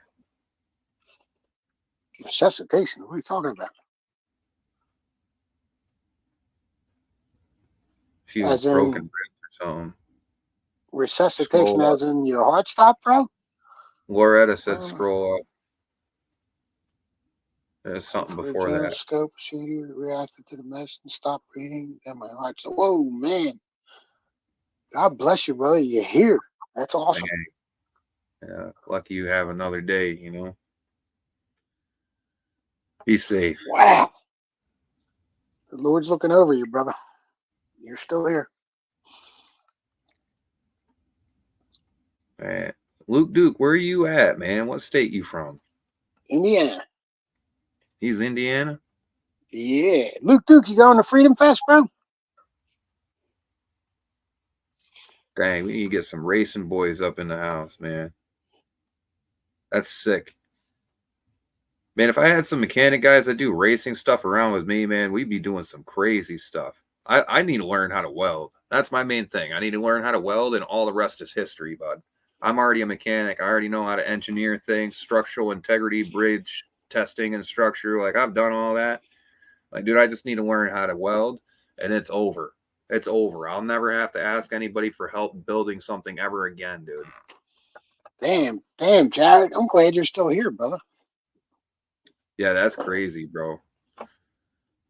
You know, I think about that sometimes. I got some breathing issues, and I get short of breath, and I think it's my heart, and I run for the EKG machine and my blood pressure cuff, and then it's not my heart, and you know what I mean? And I'm thinking, man, am I going to wake up tomorrow? But you're here, man. Every day above ground is a good day when you wake up breathing.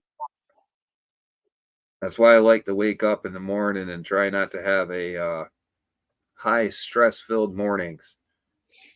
Because when you go mad, go to bed mad at somebody. Your body's naturally going to be stressed when you wake up. Not stressed, but you get like an adrenaline rush to wake you up. You know what I mean? And I didn't know that. Now I know that. So in the morning, I feel like my heart's beating fast when I wake up. You know, I'm like, oh, am I all right? And it's just normal. You know what I mean? So it kind of wakes you up, man. A little adrenaline shot. Are your lungs just like physically weak? My lungs are messed up from smoking pot, man. Oh, stop. I smoke pot all day long, every day. Yeah, I'm not saying that it's just because it's me, I can do it, but I do a lot of plus construction my whole life, so you know. I do a lot of long exercise stuff. So like anything breathing dust for my whole life. Yeah. You got to have your heart rate and your breathing up. I just didn't know if you had an issue with like not being able to get your heart rate up for 20, 30 minutes a day. Oh, Rob's had 7 stents and a triple bypass. Wow. That's freaking God bless you too, brother. I got 2 stents myself. PA racing, he said. I got that sticker.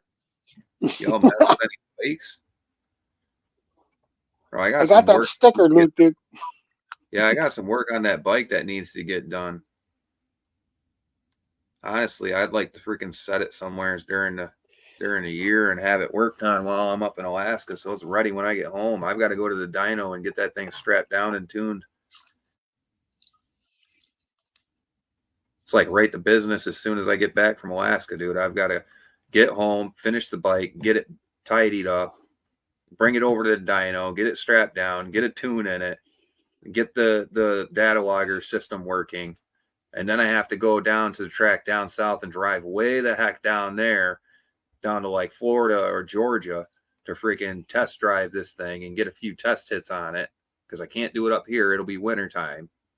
And then I've got to find a race or two down there to try and make some money and hit a race or two. What do you mean you can't do it up there? Just run it on the street, man. No. Tisk. Bad PA. No street takeover crap. We used to do it all the time here in Philly, man. I know we did too, and I started out racing on the street, so I can tell you what, I've lost a lot of friends doing that, and I know how it is to get locked up in prison and have everything in your life taken away from you and treated like an animal in a cage, bud.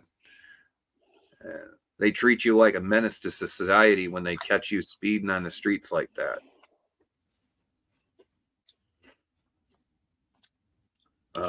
That's why I tried. That was my every Friday and Saturday night when I was a kid, dude.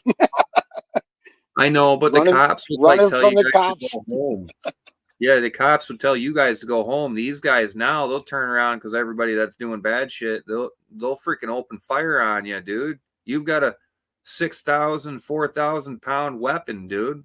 You're out there blowing donuts or racing down the street. These guys are just going to act like you're any other street takeover kid. They're gonna take you down with force, bro. I've been in those scenarios. It's not fun.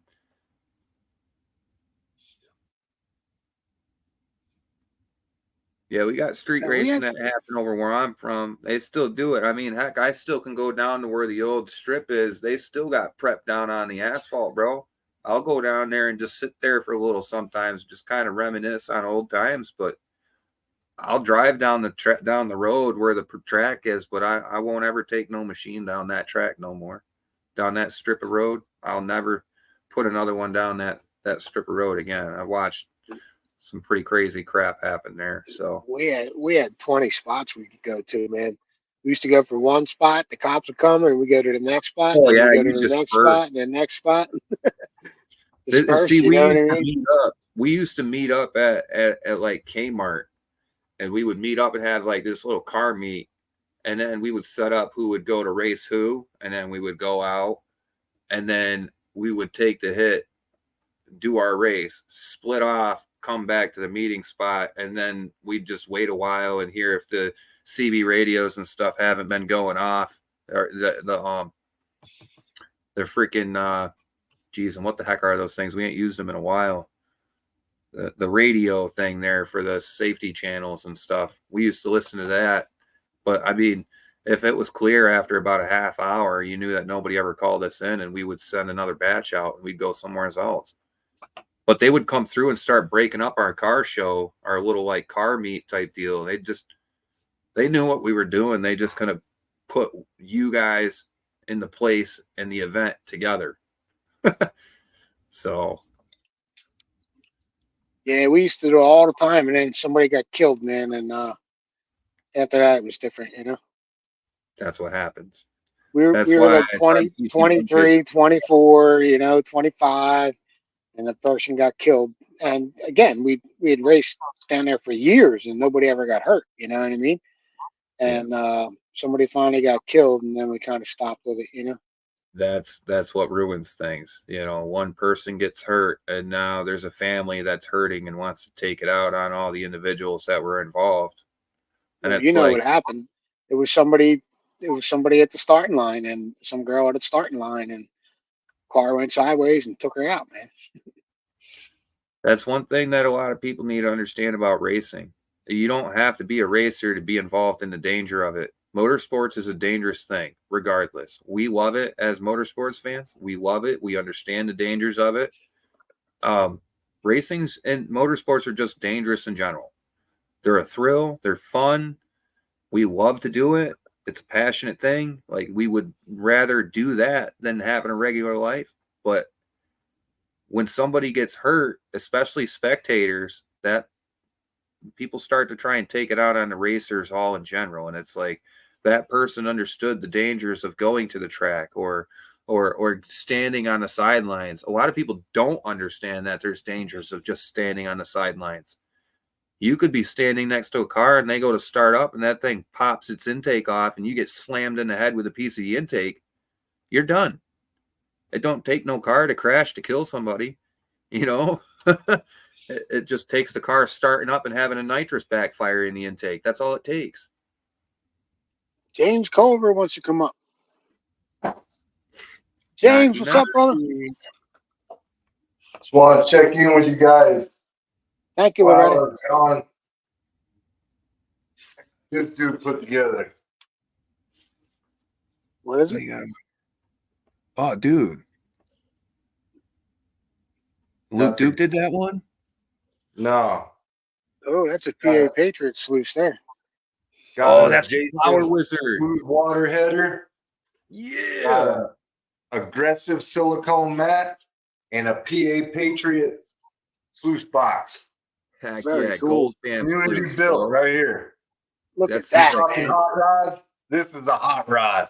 Yeah, that's a hot rod, bro. You even got the freaking chrome diamond plate, man. Look at that thing looking like a 70s four-wheel drive, bro. Where's the mud tires, dog? Oh yeah, there they are. The mud treads right there. Yeah. Nice. You got Rancho shocks on that, girl? No, those are junk. Oh, gee. He's got Fox shocks, dual reservoirs? No? Got some kings on here, baby. Oh boy. He ain't playing. Bro, that's sweet. That is like legit hot rod right there.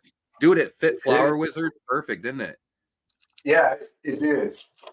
Dude, that's so freaking cool. If you can see that, we got a grizzly up front with some high-low V, some big high-low V, some mega high-low V with a grizzly bar, some standard high-low V, then another grizzly bar with mega high-low V, tight high-low V, then standard high-low V. You got a whole entire toss salad going on right there, bro. It's going to catch everything but a cold. Yeah, exactly. It might catch that too, bud. You got enough pockets for it. Right? Dude, that header worked good on PA's box. That looks good. It fit in perfect. Wow.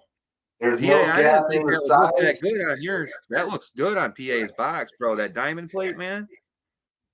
Bro. That's what I'm making them out of, bro. Man, that reminds me of an old C10. Yeah. Right? A lifted C10, you know what I mean? Yeah, that's cool. We're going to begin some videos shot with that dude running. That'll be the intermediary. That's going to be cool, man. The main majority of the material, then we'll run it on the smaller cleanup. Yeah, I'm waiting for my cleanup from 406 now.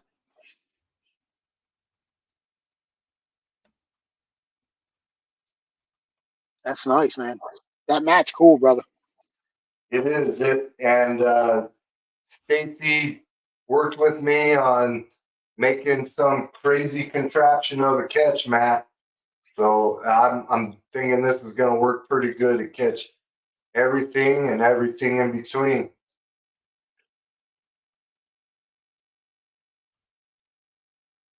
Mary asked, PA, do you have monkey blocked? Do I have monkey blocked? I don't think so. Why? No, she just asked that. That's all. Is monkey in here? I ain't seen it. Cat, what Jeff are you talking about? You talking about, I sound like Jeff Williams? I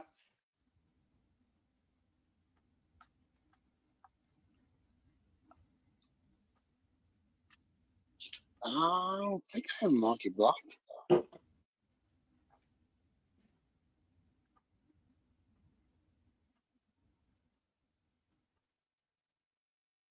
I'm pretty sure if I seen a nugget rolling down the sluice that's that big, hobo rod, I'd catch it with my hand before it hit the bottom of the box.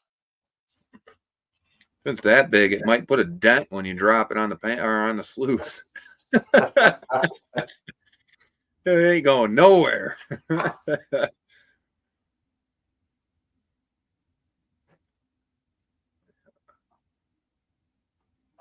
Nah, monkey's not blocked. Yeah, old school miner's moth. Creed, my main production box is big expanded metal with miner's moth and carpet. Oh, I sound like Outlaw, huh? Well, birds of a feather, right? Guess it better. Anytime I hear his name, I hear Jeff Outlaw Jeff's name there, occasional outlaw. I think of freaking Cycle Drag because like I didn't even know who that was, and I was just on a live stream or something one day here, and he was like, "Hey, didn't I just hear Jack talking to you over in Cycle Drag?" Then biker guy likes his bikes.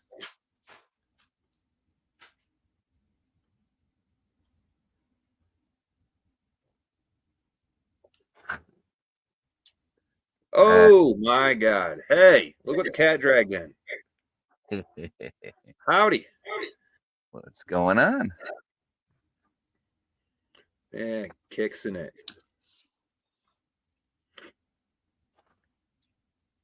I just checked. No, I don't have monkey blocked. Hey, JP. Travis, Loretta, Setting, Flying Arrow, privacy. Zach. Since we're talking about Outlaw, let's run some of his. And then they got the tumbleweed bag. Reed. Get everybody here. Hello, everyone. I don't have monkey block.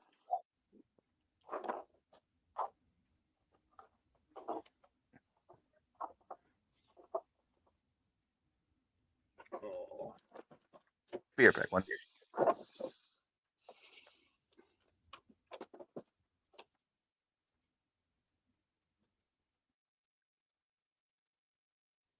This gold vial's looking a little empty, man. I'm gonna have to get back out there.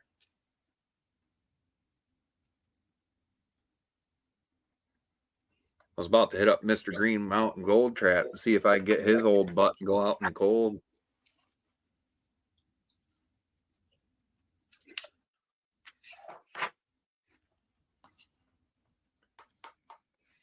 I just checked on my tablet. I don't have monkey block. I'm sorry. I don't know what's going on. But I can check on my phone, which I don't know if that would be different.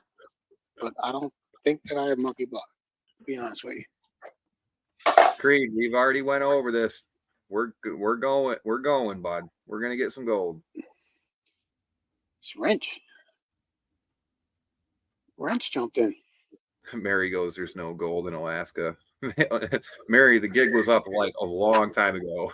They gave that one up a way long time ago. Talk about good sized nuggets. That would probably put a spotlight on it real quick.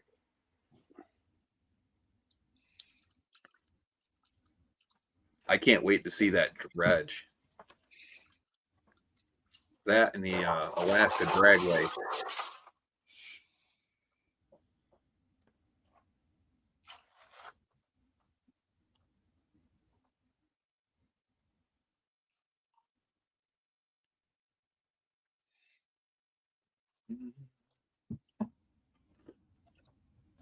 We got a few warm days coming up. Might end up heading down to the river. I can't wait to do this snuffer dump. It's going to be pretty cool. This is the last I got out of your pay dirt bag was nice. This is the last little bit. So. And Jenna claimed all my pretty rocks in there that you put in there. I can check after the stream on my phone for. You hear me? What's that, bro? I said Jenna claimed all the pretty rocks you put in there. Yeah, she's seen that little turquoise piece and stuff. She says, that's like mine. She went and grabbed her little stone bag and brought it out. It's like, hey, can I have those? I think there was a couple pieces of silver in there, some copper, if I remember correctly. Yep, we got. Well, if you want to pull it up big here, maybe we can show everybody some of the stuff we got in this one. We got a nice big chunk of copper. I'm not gonna lie, I seen that peeking out of the dirt, and I almost crapped my britches for a second. Dude, I did too. That's what I was looking for. The light was off, bro, and I was like, I seen this chunk of metal hanging out. I was like, no freaking way did he do that. Don't even, bro. And I turned the light on. I was like, oh, he freaking got me. It's freaking copper. And we got some. That's a pyrite chunk, I believe. Then we got some pretty silver.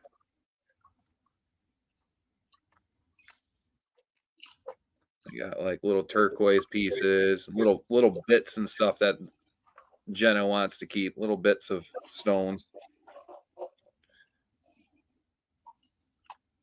That looks like amethyst, or not the green one. What is that one again? I'm not sure. Fluorite, maybe? I can't remember. Jade? No. Is it jade? The green? Opaque? I don't know. It might be, dude. I know what it was. I just grabbed it from the gemmy looking stuff that I got and threw it in there. Well, Jenna's having at all the shiny pieces. We'll let her have those and put them in her. John, you know how we struggle with that. Oh yeah, that's for sure.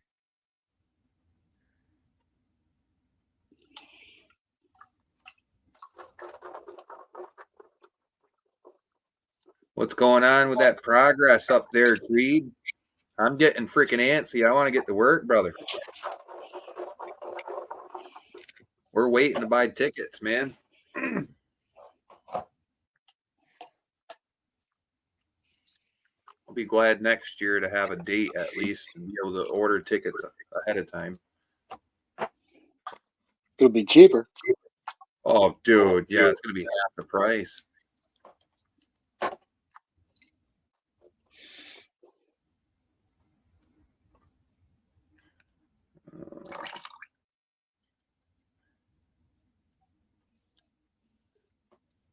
The chat got quiet. Everybody went to sleep.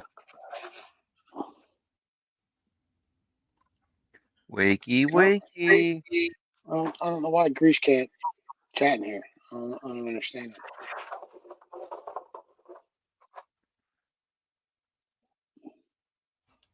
I'll have to check when I get on my phone. Right now I'm using it for StreamYard.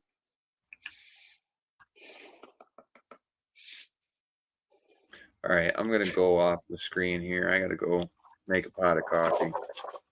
All right, brother. I'll be right back. Oh, I know you just got back, Creed. I'm not trying to rush you. I am a little bit, but I'm not. I'm understanding, but I'm like friendly shoving you with my shoulder. Hurry up, dude. I'm waiting.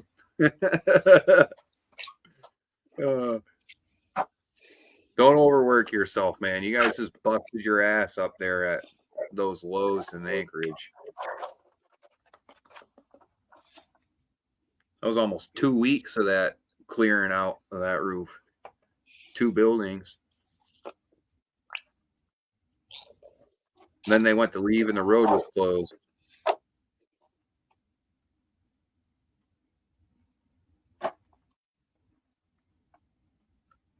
Ain't nothing worse than being stuck somewhere.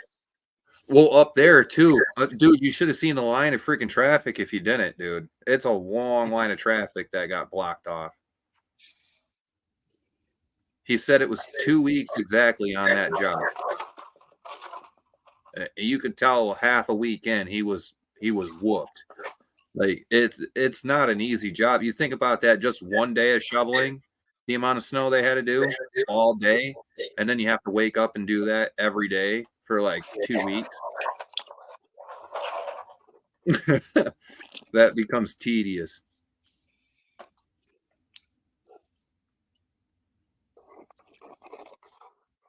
And then they had those freaking homeless people steal their heater.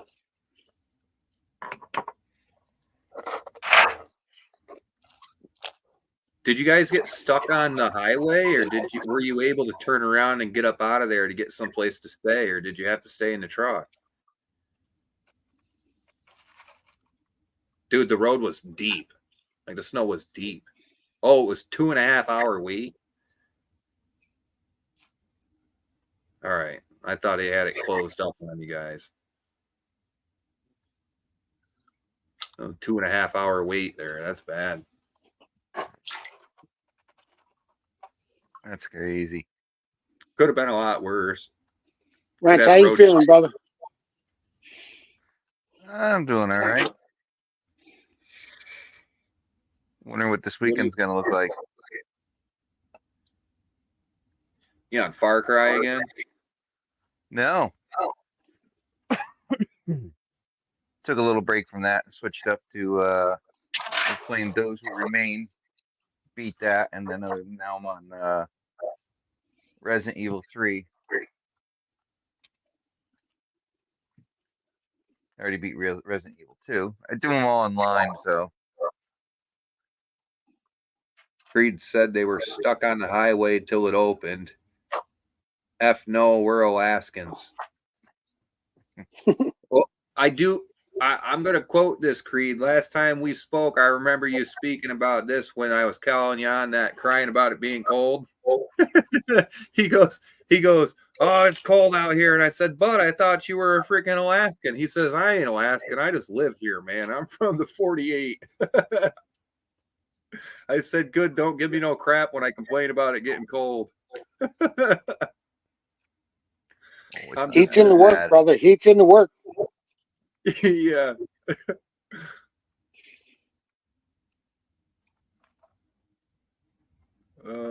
So what is it? Are you an Alaskan or are you not? Or are you confused? He says he hates cold. Me too. I don't like cold. I just deal with it. I love the cold. I don't know, man. Minus 30, your face has got to Well, freeze like I don't know about instantly. that cold. I'm not gonna lie. I'll have my face ice over, dude, and it does not bother me in the darn least. I'm out there with a sadistic grin on my face, being like, "You guys are cold. It's not that bad. Like, I could go freaking 10 more hours of this crap." Yep, there he is. That's what he said it down in the live chat. Y'all see it for yourselves. I'm not Alaskan. I just live here, he said. I agree with the last statement he just made too. Cold is better than all the stupid people, and that too. Right? The cold is probably a lot less cold for the stupid people.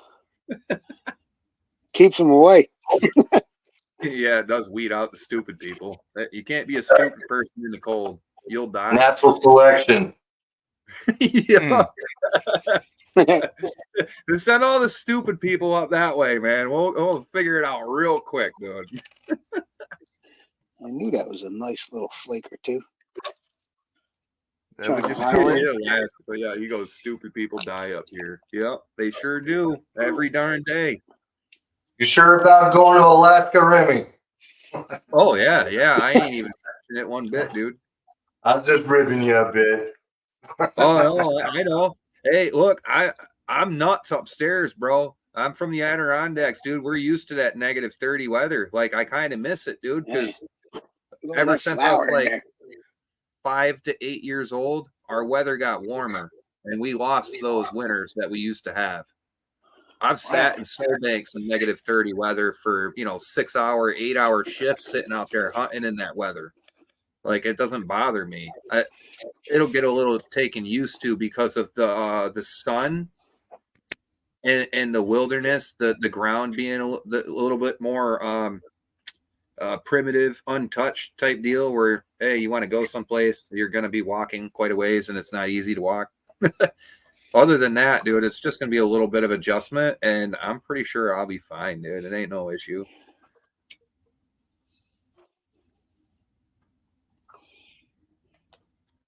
He said it'll still be summer by that time. Hey, man, like I said, coming during tourist season. Like I said, man, I might be down for staying later into the year. I really want to see that nighttime all the time and possibly see the aurora, whatever the heck that thing, Borealis. Borealis. Yep, the northern It's lights. going to start becoming more common at lower latitudes. Yeah, because the Earth's poles shift. Yep, the Earth shifted a little bit, so people further south get to see it. Plus, you got a lot of solar flares going on right now. Yeah, and our magnetic field is getting weaker. Yeah, like I said, Creed, I'm totally down. We're staying until the wintertime. Like I said, I told you 3 times already. I'm down for that if we can make that happen and kick it into the wintertime a little bit, dude. I would love to experience that. That does not scare me in the least, dude. Not at all. Helps bump your confidence up too when you get to do things so you're not sure you can do. Look at that. Nice bright yellow. Where'd that stuff come from? Benzo. Oh, that was Benzo's bag, huh? Benzo Gold. Nice. Yeah, Creed, that's definitely what I'd be thinking about. We'll see when I get up there, dude. I'll be up. We'll talk about it more. We'll figure it out. I got to be working and stuff to be able to stay. So if work shuts down, I got to come home. Ain't nothing personal. I got racing to go handle.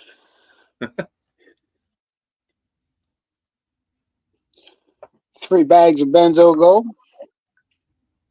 Oh, that was 3 total? Yeah, that's definitely thick. Look at that little flake down in the bottom. That's a chunk? Yeah, man. That clunk? That came out of the bigs. Yeah, that's Flacco. nice. It's like a little hockey puck. Oh yeah, I got a little pickers. Couple little pickers. Some of the stuff you sent me, man, it had round pieces in it, like it was eroded from the rock. That was straight out of the creek. Most of that was straight out of the creek, man. So that's what your gold looks like over in PA. It's all that fractured, sharp edge stuff. Yeah, you gotta watch it. It'll roll right out of the pan on you. Yeah, dude. I was panning it back, and I was like, "Is that a freaking piece of pyrite?" And I'm like poking it with my nail, and it just wouldn't break. And I'm like, "No, that's actually gold." And then I looked, there was a few more pieces, and I was like, "Dude, that's actually eroding out of the rock over there." That is pretty nifty. Everybody kept telling me there was gold in PA, and I didn't believe it. Right. And then I finally found some. Lester put us on it. Yeah, those guys, they usually have some good gold when they're on their videos. Yep. Yep, you got to look for it, man. You got to work for it. You got to chase it. Lots of empty pans before you find it. Don't get discouraged. Empty pans are a good sign. It tells you where the gold is not. Yep, no gold in Alaska. Yep, gotcha. I went in there with Lester a couple weeks ago, man, and we found gold, and I was scratching my head when I walked out of there because I thought I went. There's a couple private plots of land, and Lester became friends with this guy, and he's got the gold on his private land, and we checked everything else down there. Maybe they happen to clear that area, or it's maybe so your gold that I got, that looks like source gold. That's lode gold from a source, right, or a hard rock source of some sort that's eroding. It's got some kind of oxide that it's falling out of, because that's really angular and sharp enough to the point where it almost fooled me into thinking it was pyrite. Well, I talked to a guy up there. I bought a steel beam off a dude. You know, I was driving by and I seen these steel beams sitting in his yard, and it looked like a shop, you know, like a metal shop. So I stopped and I beat the horn. The guy came out. We were talking and all. And I bought the beam, and I asked him. I said, "You know, we're over there panning for gold down on Peters Creek." It's like, "Oh yeah, over there." And then he told me about, I don't know, 75, 80 years ago, there was a valley and a V there with a creek coming through it. And the Amish people had bought it up and they filled it in to make it farmland. So they just basically filled it in, put a pipe in there, covered it up so that they could make more farmland. And you know, they got permits and all from the state, whatever. And they filled this gorge in, and they think that's where the gold was coming from, in that gorge. So now it's just leaching out little by little, you know. So yeah, that was definitely a few round angular pieces, really sharp, and the look of it, it's not pyrite. You can tell under the jeweler's loop it's gold, but dude, it was so round and sharp, angular looking that it looked like a cubic, like little piece of pyrite, dude. Like, it really had me shocked, because like it was down in the bottom and it didn't have a really gold hint to it either. It was more of like a brownish yellow, like pyrite is. And I was like, oh, what the heck? And I'm like, well, that made noise rolling down there, like that was solid when it rolled down the pan. And I was like, hang on a minute, I'm Culver said no gold in Colorado. There's no gold anywhere, bro. I did dump a little bit out of the vial that I got here into there too, so because I just didn't think it was enough. I know.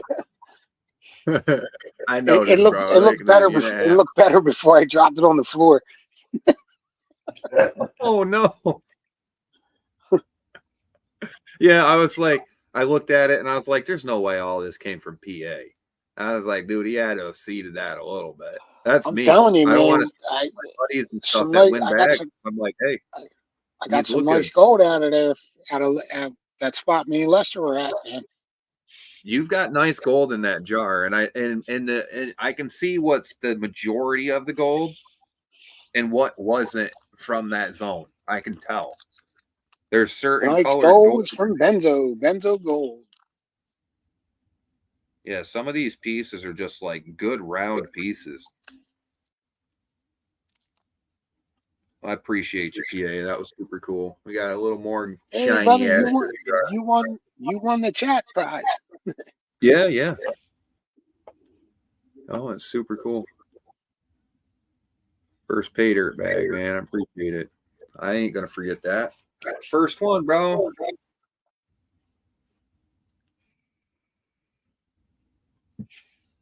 I wasn't expecting the copper chunk. That was kind of a neat addition to it, though. Thanks. That was cool. That's like that was native copper, yeah? That copper's from Arizona. Wow. It's a necklace piece. Yeah, that's blue. yeah, look at that. Chunky, round pieces. Yeah, look at that piece. Nice one. Cornflake. Bento, hook them bags up. Hobo Rob, did you have a safety meeting in the near past? You should probably go back to where you had your last safety meeting and then you'll remember. Just stand there and do a little circle and try to think what you were doing. That usually works for me. I'll walk from one room to the other end of the house and I'll forget what the heck I was doing and I'll be like, oh crap. I'll turn back around and go back to the house and I'll have to stop in the room where I had the idea and then stand there for a minute and just kind of look around and be like, what the hell was I thinking about when I was here? And then you're looking around and see what made you think about it. And then you're like, oh yeah. Yep. That's my decision making when I'm looking for stuff. The link is pinned at the top. Anybody wants to come up, they're more than welcome. And I do mean anybody. Well, I mean, Mr. Magic Stick can stay the hell out of here. Oh, yeah. They keep that darn wand out of here, bro. Jeez, dude, that's etched into the mind in a bad way, bro. John said he was a little Chinese fella. No, he wasn't. There ain't no damn Well, I way. don't know if it was that one. It's the one. Well, the one that was at their wave and that was putting it on, playing whatever was playing was little Asian dude. Little sumbitch. He wished he had a third member that large. That thing's probably taller than he is. Again, I want to say next week, get your butts over to JP's Lawn and Mowers for Autism Mary's raffle donation going on. Help her out with her house, man. Be really appreciated. I know I'll be sending Mary a little something. Her Cash App is at the bottom of the page there, so hit her up if you can. Every little bit helps. I smoke too much. I didn't know too much was a term. I don't think that's in my vocabulary. I think too much is what I excel to do. I'm trying to do too much.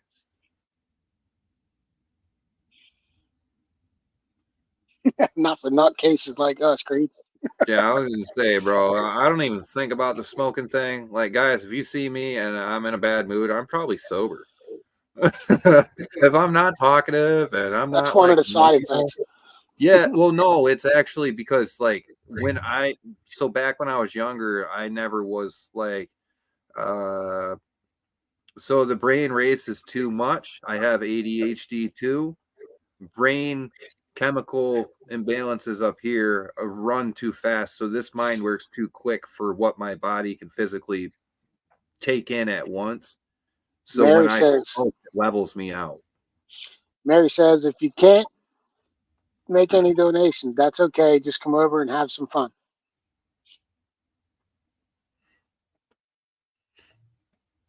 Mary's a great member of the community, and we look forward to her riding our ass each time she comes in our show. No, not Mary. It wouldn't be the same without her, honestly. I know. I'm just an old prick. I can't take too much. I'll just be straightforward, bud. I'll pick and poke and joke a little bit, but man, when I had enough, dude.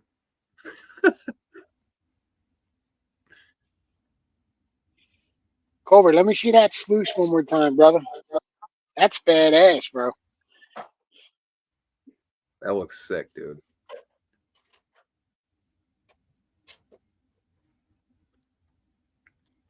Start at the top with a gold log.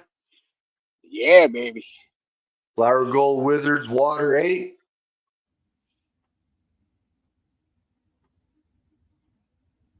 Very cool.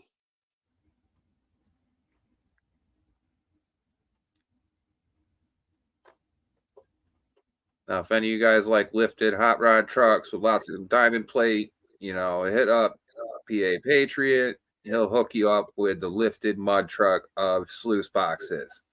Barry said, JP said I had to be nice that night.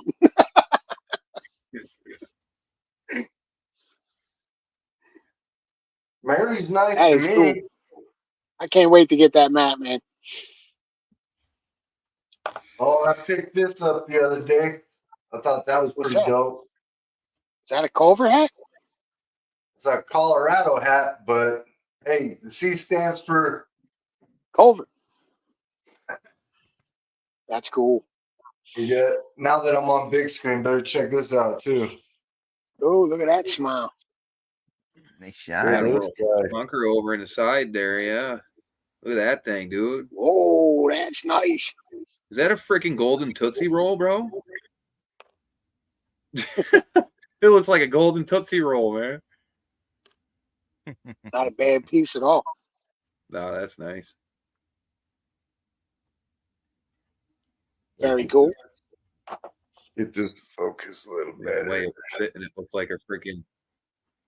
If you flip Look, it over, they're it kind 2 of looks inches, like a. but I can make 3-inch too. Yeah, it looks like a darn Tootsie Roll, man, in the wrapper.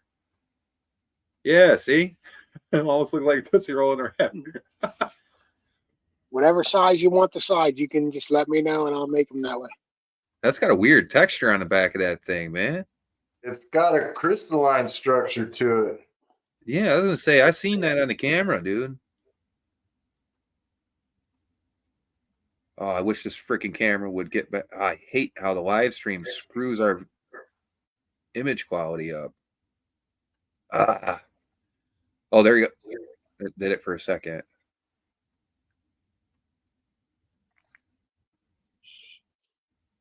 I'm telling you, dude. It had like, yeah, you can see the divots in the back. There it is. There. That's sick. Super cool. What is that, like 0.2? It's better than that. That's pretty close to a half gram itself. Okay. I haven't had significant pieces to weigh yet, so I don't really know density to size yet.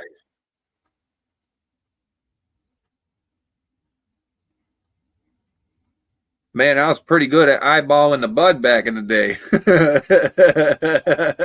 You know what I mean? Dude, listen, when you learn the density of something, it's pretty easy to like visually weigh something when you learn something's density. It's hard with gold because it could be flat and big, but really super thin and it won't weigh anything. Mm-hmm. Or it could be folded over something that has less density to it and make it lighter, but look bigger.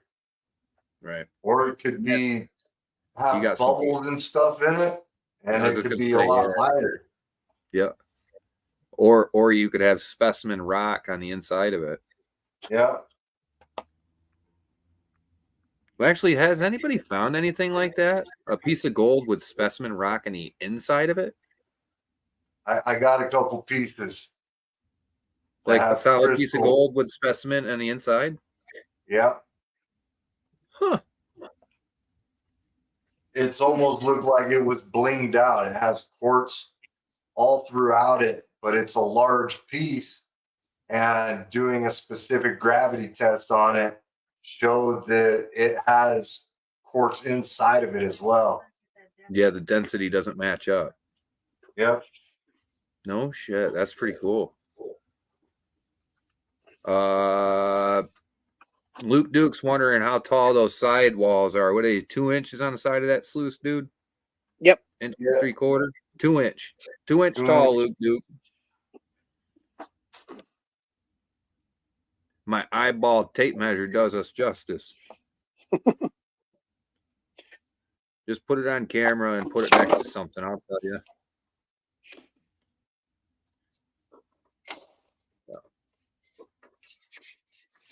Dude, that sluice is going to run good. I can already see that. That's going to run nice. Yeah,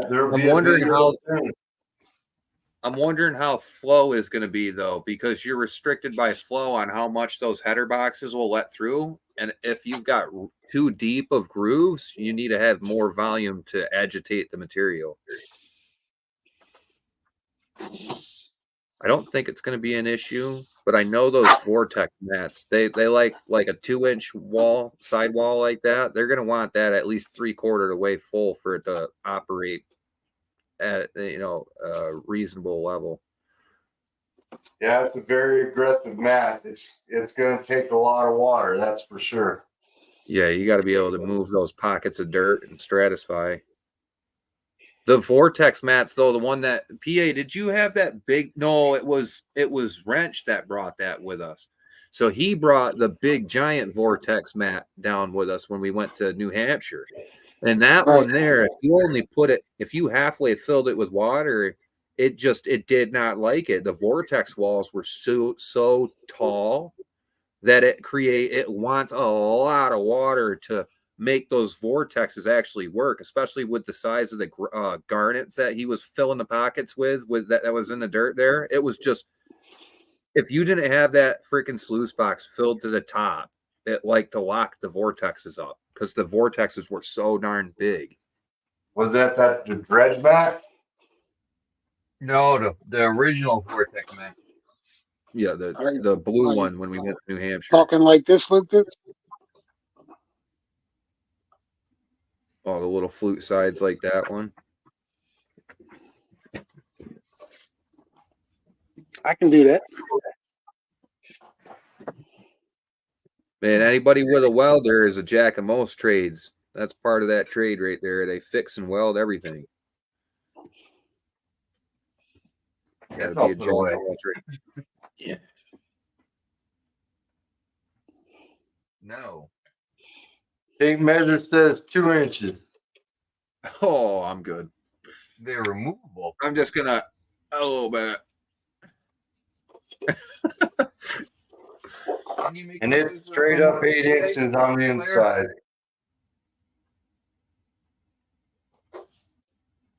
You're asking about this, John? This is a PA box. Dan, didn't you make a removable flare? He did. Yeah, I didn't want that for this one. So I did have a question for you, and I'm not shooting at what you're doing at all. The flute that you made looks really good. I'm sure that's like one of your first flutes you've made, correct? Yeah, why? Is there a reason why you didn't go a little bit sharper with the angle of the flute in the front, or was it like manufacturing restriction because of the lips down on the end there, that tricky situation when you fold the edges at an angle like this? When you fold those up, you've got to have the lips that are bent in to rivet to the straight walls. Did you purposely want it to have less shoot? Was that something you were trying to do, or was it based on restriction, or you just weren't really thinking about that? It's kind of shaped like a V to direct the water. Right. Well, So, the only reason I was asking, it's like 12 inches wide here and 10 inches down here, where it goes into the 9 3/4, so you can get the two side clips in. Yeah, And, I just didn't know if you were trying to go with narrower or not. Just to get you a little more water flow in there, that's all. I mean, I can make them wider if you want it. I would think a little bit more of a flare on that would help you, because with my big box. It's 12 inches wide, but the end of my flare is 24 inches wide. And Yeah. when I'm Right. running that thing in the creek, you're running the whole damn creek through it. Right. Mhm. And that But and it's that made allows to you to do not that. have so much drop because you're forcing 2 times the amount of volume into the chute itself. So And that wide the chute to a narrow chute is increasing the water flow from getting squeezed in that funnel. The wider the funnel is to the narrower you go on the end of the chute, that increases water flow. So it gives you a wider area to put your stuff on. And it also helps with if you don't have the ability, so with you have less chute angle, if you need to have a lot of water to make it work, you have to actually drop that sluice in the water more to achieve that flow that you need and then put a more extreme angle on it to get the velocity you need. If you add a chute that has a little bit more wide of an angle on the mouth of it, you're forcing more water into it and it requires less drop. And also, the thing doesn't have to sit so deep in the water because it's got so much more volume coming in the face of it before it actually gets to the main straight trough itself. I was just right. trying to give you a little feedback I seen when you made your chute. It looks great. I mean, it looks a lot better than my first chute that I mean. Look at my freaking cheesy thing I brought to New Hampshire, bro. I'm I not can shaking always a make them wider. It's not a big deal. I'm not shaking a stick at you at all, bro. Not at all. No, I can always make them wider. I But it would all think a little depends bit on the like, mat you're running. Like Right. with yeah, my expanded metal setup, I have that wide mouth on that because when it gets into the box, the side of the box is 4 inches tall. So when I go from 24 down to 12, the height of the water doubles in the sluice box. right. And And then that's what when I'm I'm saying. feeding it, You don't have to go so deep in the water with a wider chute. You can take the right, front of your chute in the water and you don't have to submerge it as deep to right. make the sluice run. Yeah. And that, in having that big wide of a mouth, you get that V pattern and the high velocity is going to be right in that middle. Right in the If you front. drop your material in before it, it bleeds it into that high velocity zone. So you have a nice fluid bed Yeah. all throughout the sluice. It gets kicked in that little hump in the V because if you put your material just in front of it, it's going to be slowly moving on the chute because that velocity is slower because it's a wider trough. But as it gets narrower and narrower, it creates that freaking that wave tail that you would see on the back of a boat when you're driving down the river. Right at that hump, right underneath it, material will want to stay there. That's the low pressure spot. But that allows the material to slowly break apart at that Right. V. And when you have less of an angle on the V, or a less of an angle on your chute, it pushes the V further and further back down the chute or down Good your night, trough. Loretta. So if you can get it to make the V when you get it set up in the water and you have a wide enough angle, it'll create the V 2 to 3 inches, maybe 4 inches max behind where the straight walls of the trough start. It's right there at the front of the trough itself. If you go less angle, it's going to push the V further back, which pushes your high pressure and low pressure zone even further down the sluice box, which would, in a sense, actually cause a problem with migration. You have less mat after that low pressure V to catch your stuff, so you have more chance of the migration to migrate everything out the tail end of your sluice. If you've got 3 foot of zone instead of 2 foot because the V is further up in the chute, then you've got longer time for the stuff to kind of settle into a groove somewhere before running out the backside. I know that when I made my chute, that was one of my issues, and that's why my sluice box turned out all funky, is because I was rushing to throw mine together to go up there with you guys. And when I threw it together, I noticed that when we were using the brake to try and get that chute made What's up, in one Evan? piece, man, it was a pain in the butt to get the angle right because you've got to actually split the See, metal. you see what Heavy said? All What's this that? sluice mumbo jumbo. Give me a burlap sack and some rocks, and I'll show you how to get loose gold. We ain't no Mayans around here, bro. We ain't Maya. Oh, they used to do that. I'm just gonna start dumping carpet in the creek, then go back and a few years later, technically, and that's not littering if I don't get caught. It'll probably be full of gold too. Oh, dude, that's great. I actually, when I first hooked up my high banker with a sluice, I went to Lucky Strike in North Carolina, and I'm doing this hole, and I found this big giant red like blanket in there, and sure enough, man, I took that blanket out like as I was pulling it out, and I would cut it, and I'd take it and just dump it in the high banker. You know what I mean? Thinking that there might be gold in it. You know, just was dunking it in there and threw it back up on the side to get it out of there. But it was in the creek forever. You know what I mean? So I'm like, yeah, man, because I'd punched down like 2.5 feet in my hole and started finding this blanket down there. So I said, oh man, I'm rinsing this sucker out. You know? Down below there, Heavy Metal Detective brought up an extremely good point, and is the Aztecs and Mayans got more gold than us. That's big facts, dude. Because like you think so. Yep. Keep in mind, those people from back then knew how to electroplate stuff. The Spaniards who came over thought they were loaded with gold because they were adorned with so much gold. It really wasn't solid gold. It was a lot of electroplated or plated metals that had gold plated on them. And the Spanish actually thought that was real gold at first. So they were duped on that one. But those old timers from Mayan and Aztec time knew how to treat metals to plate gold onto other metals. Now they knew. So the Maya were the ones who used to use the creek bed and like burlap or whatnot, and they'd build a little trench and they'd cut a trench out in the riverbed, the creek bed, lay burlap down there, stones, and let the river do the work for them and come back, and they would pick the burlap back up, move the rocks, and keep the concentrates and pan the gold out with the batea pan. But they had batea pans out of wood. Rock Butcher said it's because the Aztecs had electricity. Hey, there is no way in hell you are plating any metal without electricity. Simple. How do you electroplate something without electricity? You can't. Build a basic capacitor.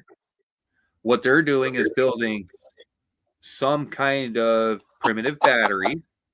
Rock said you're on the hooch, dude. Well, I'm on the hooch. Yeah, I'm on the hooch, all right. I've been on the hooch for 10 years here talking about the government being a bunch of crap, but I'm crazy about that one too, right? Big old crazy guy over here, conspiracy theorist. Hi, guys. Colin said aliens. Aliens, bro. Oh, yeah, don't get me started on them too. That's our father and mothers there. Don't talk bad about our parents.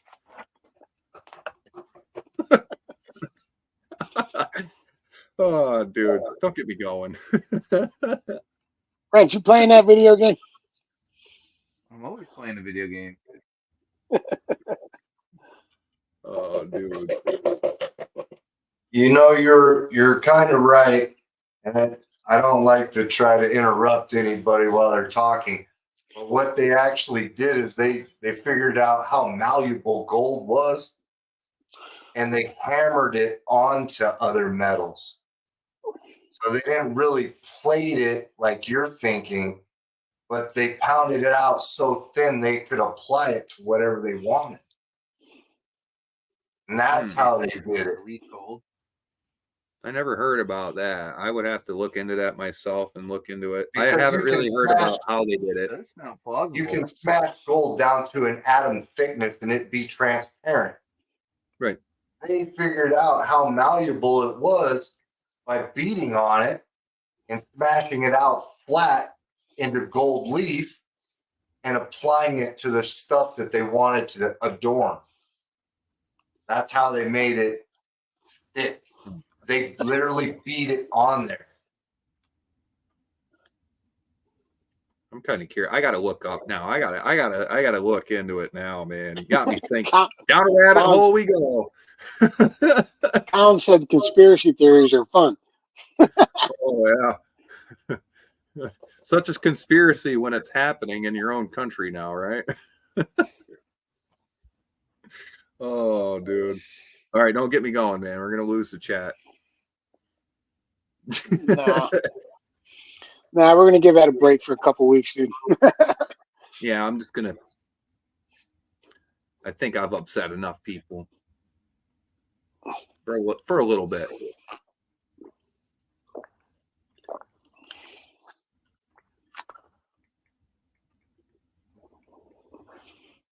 I don't care if we talk about it. We're just gonna we're just not gonna harp on it for the whole show. You know what I mean?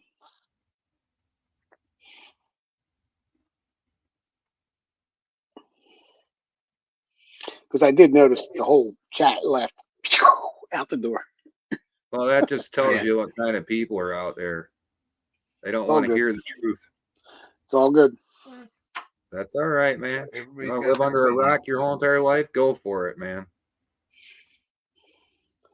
My take on conspiracy theories: if the most powerful man in the world can't get a BJ in the privacy of his own office without the whole world finding out, what are the chances that hundreds of people?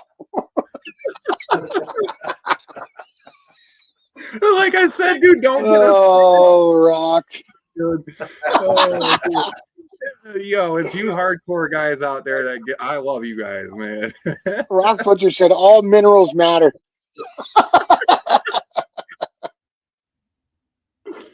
Careful, we might get taken down for that one. Well, yeah. We can't talk about working on a car's transmission anymore without getting blocked. I'm probably going to get to 2,000 subs and they're going to blow my channel up. I have to start over again. Brent from PFI lost his freaking Instagram account from what I'm hearing. He made a joke about having a transmission laying on his chest, and he's laying on the floor with a transmission on top of him. Mind what, they're about to drop the car down over the top of him so he can stuff the transmission up in there, and he's like, oh, I just got a trans sitting on top of me. He's like, I identify as an H22. He got banned off Instagram for it and crap. I was like, dude, he's talking about a transmission. Like, if you guys are that much of snowflakes that you guys are going to do that, you guys got some problems, dude. Oh, my God. Back in the day, we were on a trans. We were talking about our car. I'll throw it out there again. Autism Mary's having a donation raffle next week on JP's Lawn and More, JP Lawns and More channel to help her with her house. So if you can help her, please do. Every little bit matters. Every little bit helps. Her Cash App is pinned on the bottom of the screen there. Autism Mary, $, Autism Mary. You can help her out. We'd appreciate it. Yeah. I pulled up the information on the Maya, and it says the main techniques used to fabricate Mesoamerican artifacts are hammering for the foils and plates, and lost wax casting using a nucleus of a mixture of clay and carbon. This manufacturing technique allowed the optimization of the amount of gold alloy required for the casting. There you Learn go. something new every darn day, bud. They banged it in the foil and then wrapped it on and stuff. Nice. What the heck were they using to keep the bond for that long? Because I mean, we've got thousands of year old freaking artifacts now that are still plated and it hasn't came off. If there was a binding glue, don't you think that would have just like fell apart over time? You know what I mean? Yep. So exactly like Culver said.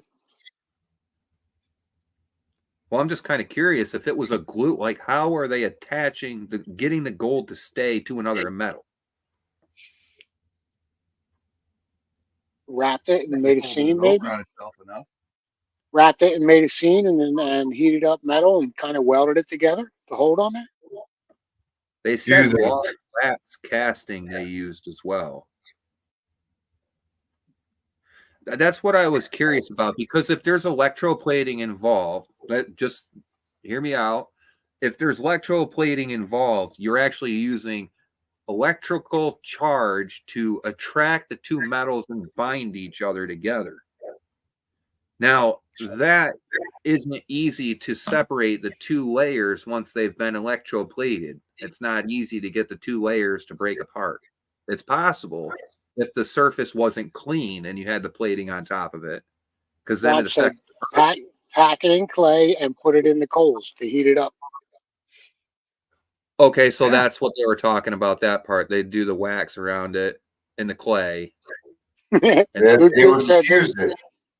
Luke Duke said they fired up their generators and placed it. They use electric eels. Yeah. They just got a tub of electric eels. Well, I mean, even that's possible, dude. There's a lot of power they put out, dude. Yeah. And really, when you're doing any electroplating, you're using low amounts of voltage to make that happen, too. It doesn't take a lot. That's a nice little smile up in there. Rock says they still do lost wax in Africa. Carve a statue out of wax, wrap it in clay, melt the wax out, and then fill it with molten metal. They kept stealing the brass fittings from the mine.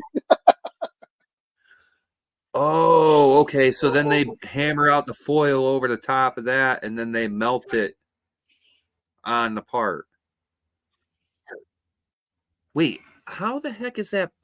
All right, I'm getting a little. So they were using brass for like the main metal, and then they would plate that with gold. But how the heck are you heating up the gold to melt to the brass? Isn't the heating temperature, the melting point of gold, higher than brass? They were using roofing torches. Stop yanking my fucking chicken. Come on.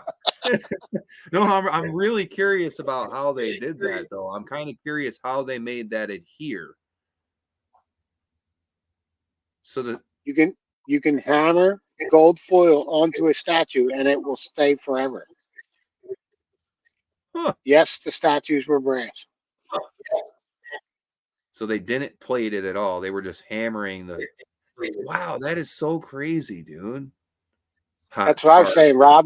If you hammer it enough, it will fuse bond. Rubber you're propane torches, dude. Come on, dude. You're not dealing with no idiot snowflake over here. You're not gonna get me with this dumb shit. Yeah, I know. Rock said, go to Asia and look at the Buddha statues. You know, there's some people out here would take them comments pretty dang seriously. You know what I'm saying? They'll be like, "Oh, really? That's true." They'll fight you till they're dead that it's true too. My brother-in-law lived in Florida. They bought gold plating kits and used to gold plate people's bumpers and stuff. Man, it was pretty cool. No, listen. There's no such thing as thinking too much. Look, Remy, all I know is Mary said that she sees smoke coming out your ears, dude. What's up with that? She needs glasses. Either that or clean your TV screen because there might be a smudge on it. Ain't had a cigarette, ain't been smoking. Oh, hang on. I'll put some smoking screen for you. There you go. No, look. Thinking's not a bad thing, and thinking is how you learn things and keep moving. I'm one of them people. I've got to know how, why, and how it was done. Because the more you know, the more you can get done in your life. The more of a use you can be.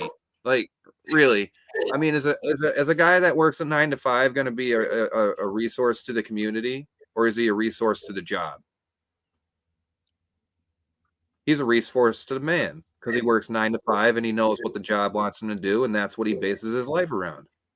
So somebody who thinks for themselves and goes out and learns all the things that other people tell them, oh, that's too much, or you're thinking too much, or blah, blah, blah, blah, this, that, the other, right? Look, there's no thinking too much because when you can sit here and figure things out, you can utilize those skills and knowledge for your own family's good and your community. Jared, have a good night, brother. Hey, that was from your mouth, that was from my mouth. You're feeling better, brother. You're right, because my ears don't smoke. John, Mr. Patriot ordered me a Pyramid Pro pan. Cut that clay up. Oh Mrs. man. Patriot. No, what ordered When's you that what? coming? A Pyramid Pro pan. When is it coming? Wednesday. And it's not warm enough to get out there, man. Man, I go out there. I ain't afraid of no cold, dude. Hey, I got my. You just got gold fever because you know there's gold close by now. That's right. I found it. It's closed. Lester hooked me up, man. Yeah, that's what I'm saying, dude. What do we got? What we got? What we got over The here? kids are ready to go. Who wants to go? That little chunk of Is copper. the boy ready to go? Yeah, he said he'll wear my hip waders. Ooh, Oh yeah, that's a nice got some piece. copper. Got some copper. Got a couple of them 45s. Got one of them somewhere. Somewhere on this Beauties. table. This mess. Beauty.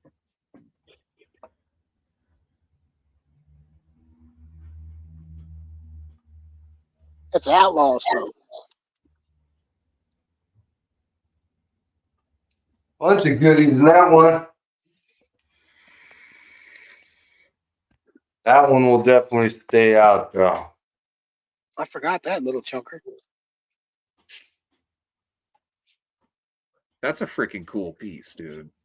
Yeah, it is. Look at it. It looks like a little wrapper when he tips it back just a little bit.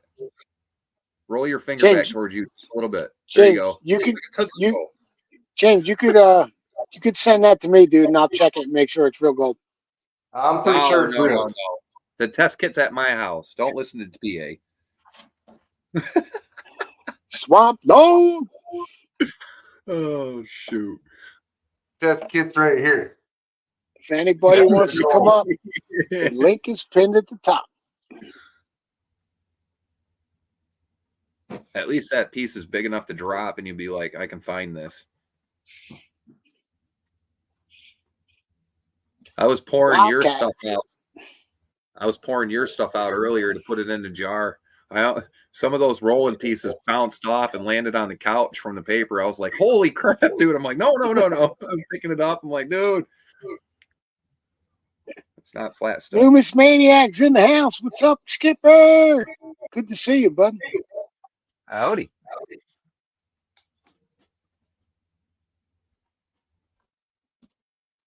Got to get over there and check out. If you're in the coins, Loomis Maniac got the channel for it, man.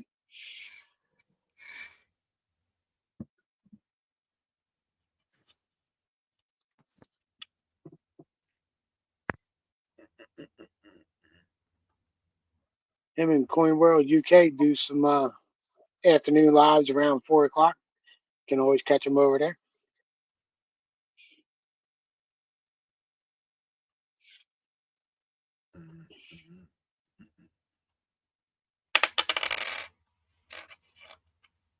That sounded like a chunker. A chunk of copper.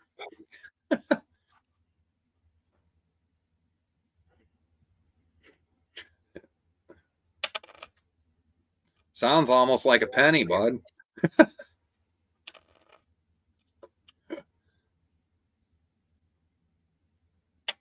Oh, shit.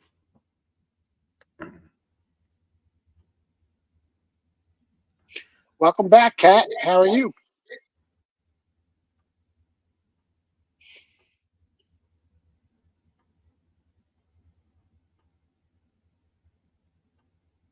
Looks like we got 45-degree weather and sunny tomorrow over here. That's good creek weather, bro. That's what I was thinking. Might have Freedom to take Fest the car. 2024. Now somebody created an account called Freedom Fest. Nice. Wonder who that could be.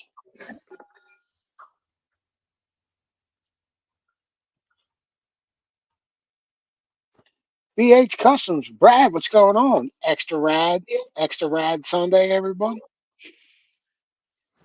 Got to go over there and check his channel out, guy. He made He made a 45 pistol with a removable clip out of silver. Badass. You gotta go check that out. He made the clip out of silver? He made the gun and the clip out of silver. He The cash magazine? imported. Yeah, the magazine. Clip, the magazine, the clip.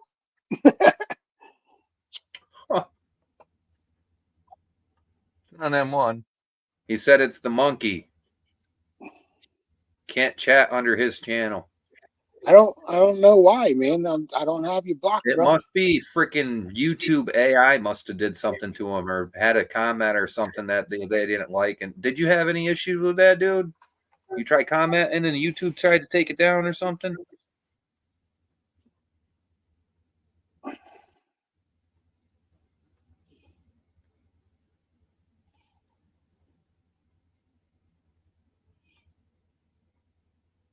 I don't It's been understand. weird.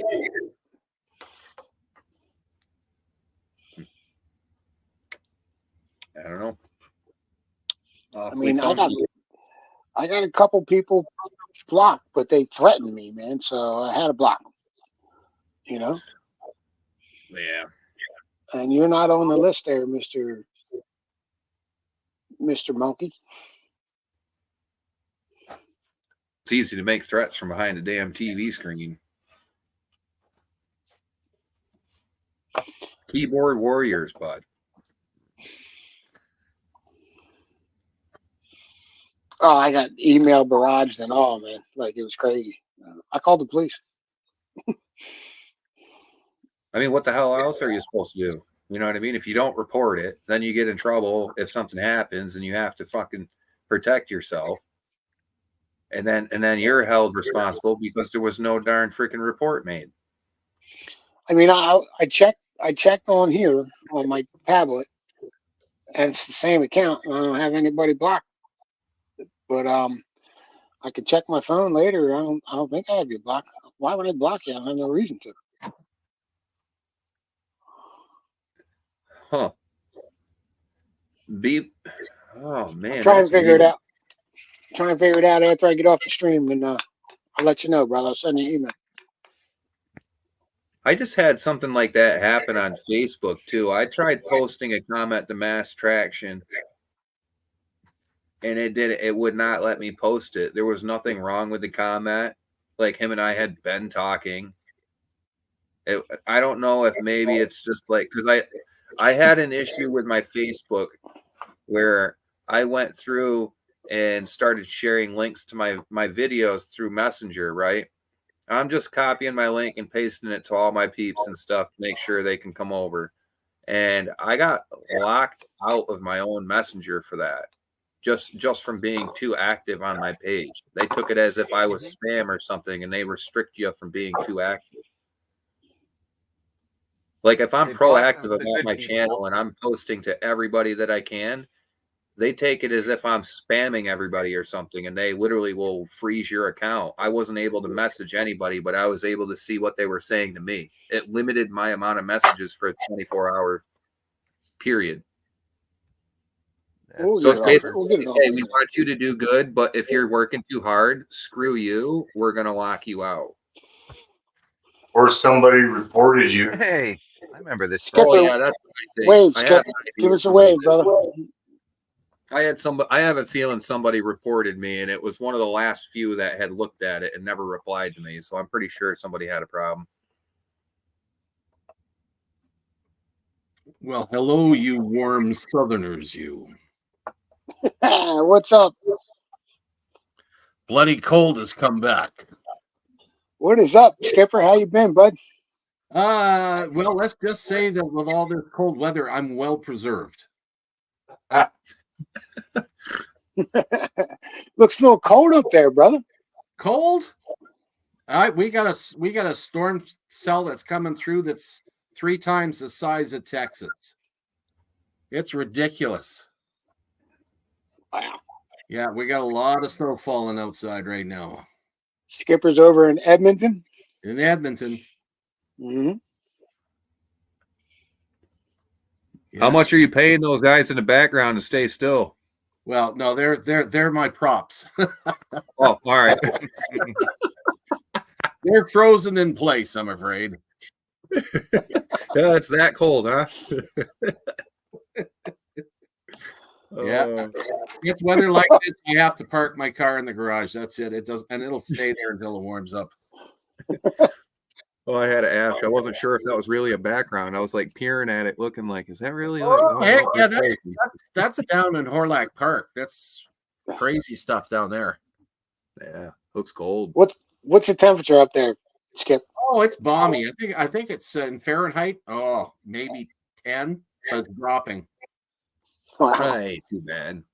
It's dropping. It'll just a few weeks ago it was minus 60. 60? Yeah, minus 60. You get to that, you got to that temperature, it doesn't matter whether you're Fahrenheit or Celsius. Yeah. Right. Your balls will freeze either way. That's it. Yeah. You just put on the face and you're warm and cozies with a hot cup of Joe and watch your favorite movie or read your book and then fall asleep. Yeah, hide inside. Yep. The beauty is I'm retired now, so frankly, I don't give a darn. Hey, you shouldn't have to. Stay in the house. Yeah.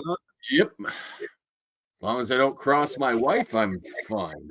Oh boy. I hope you got a man cave. I got the best man cave ever.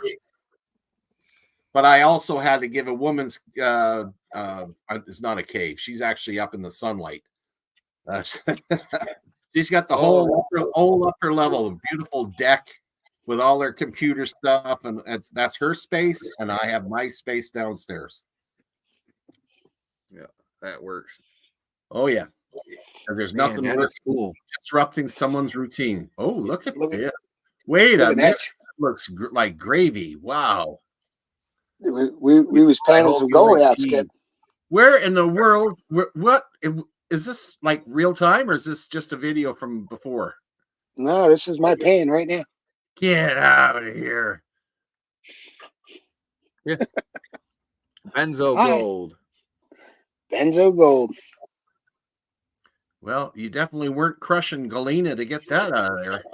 No. Hope you guys like cheddar around here. Gosh, that would take me a whole summer down at the North Saskatchewan to even get close to that. Too many. I don't know, man. I don't know. There. There's some pretty good gold there. There is. There's also a million guys panning.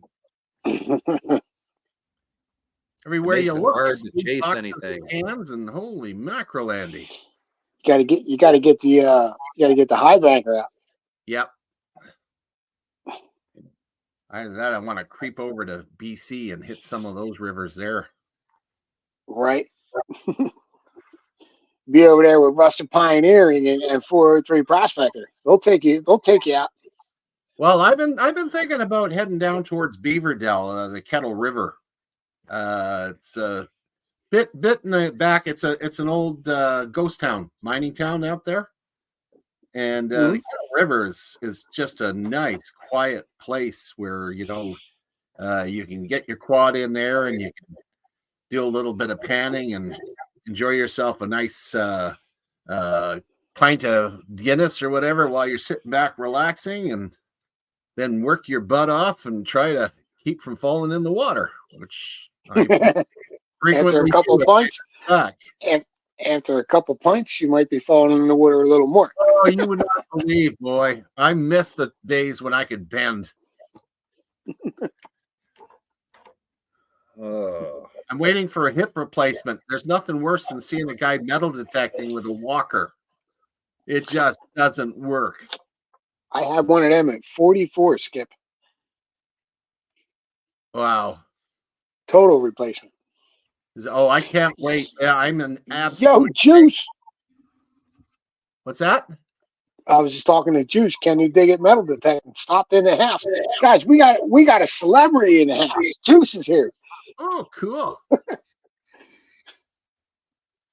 He's on break at the healthcare. All right, Mary, no problem.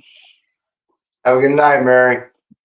It's been about 30, 40 minutes since I said I was going to make coffee. I need to get my hiney moving. I'll be right back. Mary, I'm going to send you an email, all right? Well, I am going to have my cup of Joe myself, and I'm going to go up next to my fireplace. And if I drank coffee right now, I'd be up all night. Mine's decaf, so you know. I should switch to decaf. I like coffee. Stay away from the high test at night. So in the meantime, and in between time, have a good evening, everyone. All right, Skipper. Great seeing you, bud. Take care. Thanks for stopping Nice by. meeting you, Skip. No, Skipper's awesome. Yeah, he seems wicked cool. Yeah, dude. Like, I can't drink coffee, or I can't go to bed without drinking coffee. I'll be bouncing off the walls. No, I'll have freaking night sweats. I'll be tossing back and forth, keep waking up. Dude, I gotta have, I drink, like I said, that ADHD gives me the reverse effect as most other people would with medications and stuff. So if back when I was younger, they would put me on the amphetamine style medications, and that would down me and calm me down. And anything that they would use to normally bring people down would make me act like I just did freaking lines of the freaking snowbank. You know what I mean? Wired. Yeah, and it was like they couldn't figure out at first why I was getting so hyper when they gave me like normal downers to try and calm me down. So, like, coffee is extremely beneficial for me because I can drink coffee and it'll calm me right down. When I smoke, it actually gives me energy. If you guys haven't been able to over to Juice's channel, get your butts over there. He has a great time, man. Which one? Juice. Can you dig it? Metal detector. You gotta get over there. Every day he drops a video, man, and we crack up laughing all through the stream, man. Goes live on Saturday nights, pops up sometimes on Sundays or Tuesdays or whenever he feels like it. And he said, I'm the real badass. Nah, I ain't even close. I can't even touch Juice.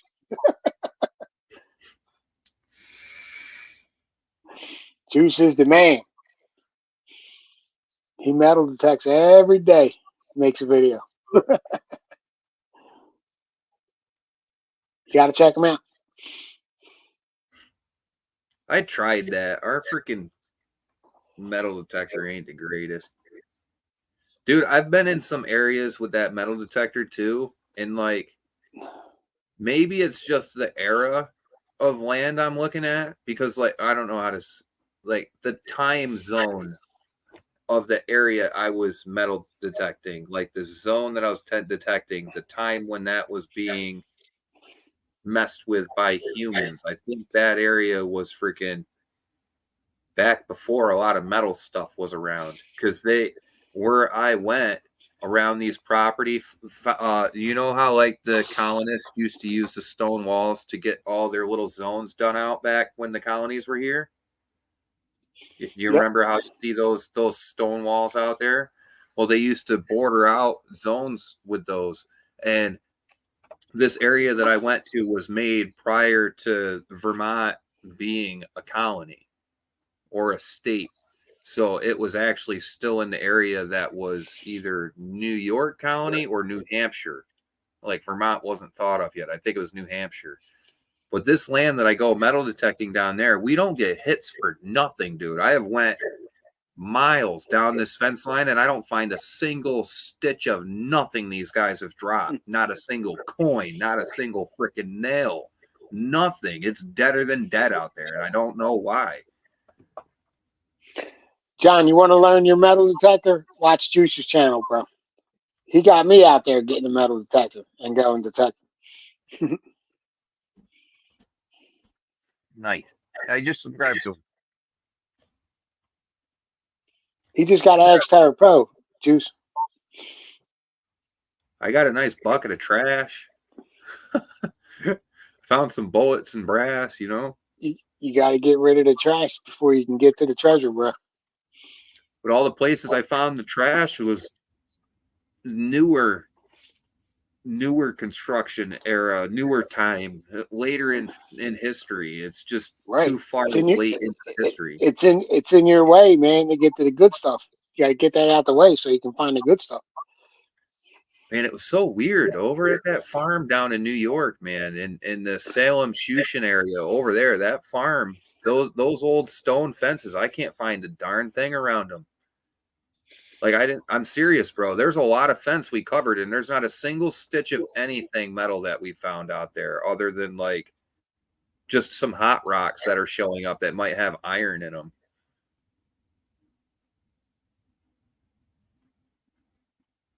Have a good night, Juice. Thanks for swinging by. There I go, playing with the buttons again. Yeah, As long as you don't hit the big red one. See you, Juice. Have a great night.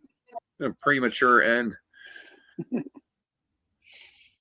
Yeah, I don't know. That I walked a lot of fence line. I went 2 times to that location and said, heck, maybe we'll go give it another round. And I did. I went down through and I did another pass on each side of the fence all the way down the property line. And then I came all the way back down on the other side and a good 10 foot from the fence line on both sides. We didn't find shit.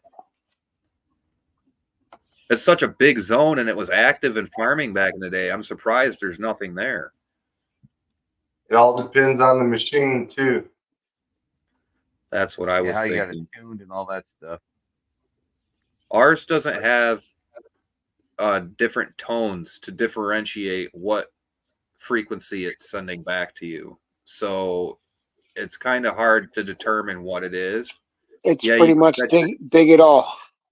Yeah, I can get it to stay away from iron, but we all know, some of us that have worked with metal detectors enough, that you could have your discrepancy all the way to silver and aluminum and try to keep the iron signals away. But if you hit a big chunk of iron on that discrepancy level, it's still going to freaking ping off as it's silver, but it's going to be an extremely loud squelch. So you don't know if it's something really close to the top or if it's actually freaking iron. Yeah, you got to order. See, mine will tell you the depth. It's got like 6 little bars on it. And, 1 bar is like 1 to 3 inches, 2 bars, on and on and on. So mine's manual.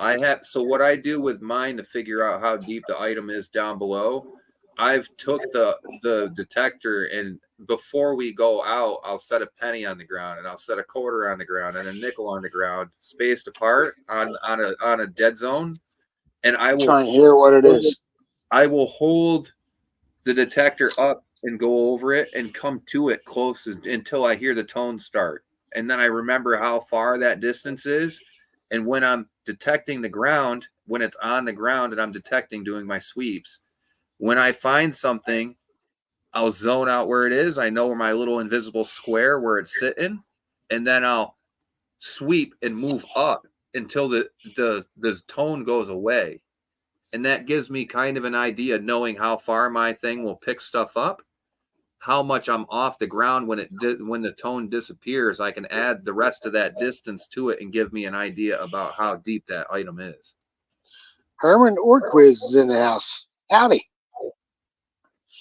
That's a new one. What's up? Welcome to the show.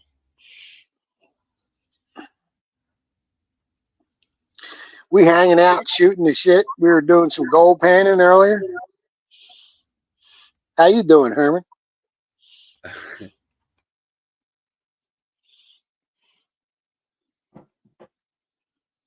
CulverProspecting.com. Got to throw that in there. We're going to be running this color red dough, red pay dirt. Hobo Rob, I need to get a decent detector one of these days. You got gold nuggets out your way, brother. I did look to investing in a nice one. Color red. Nice. I wish I had some money, James. I'd be getting one of them. It's going to be a fun pay dirt. It's going to be definitely challenging. It is a hell of a way to do it, isn't it, Swamp Dog?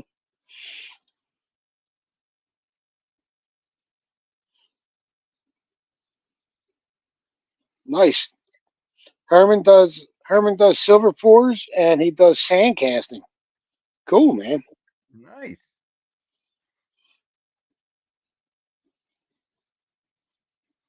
Goldmaster 1000 is a good gold finding machine. Yes, sir. I just subbed to you, Herman. I've got a little out of gold my bug. reach. I've got a gold bug 2, and I got my X Tower Pro.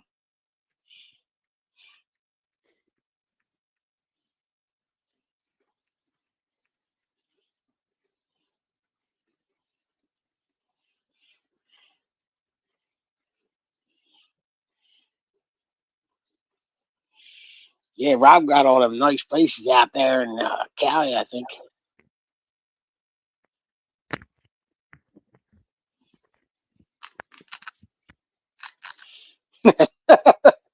Creed says, I build sandcastles and eat Play-Doh. I believe it. And roof when it's minus 30. Yeah.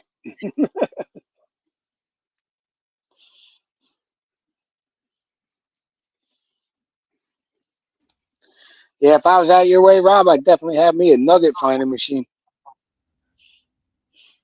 You build sandcastles and eat Play-Doh, huh?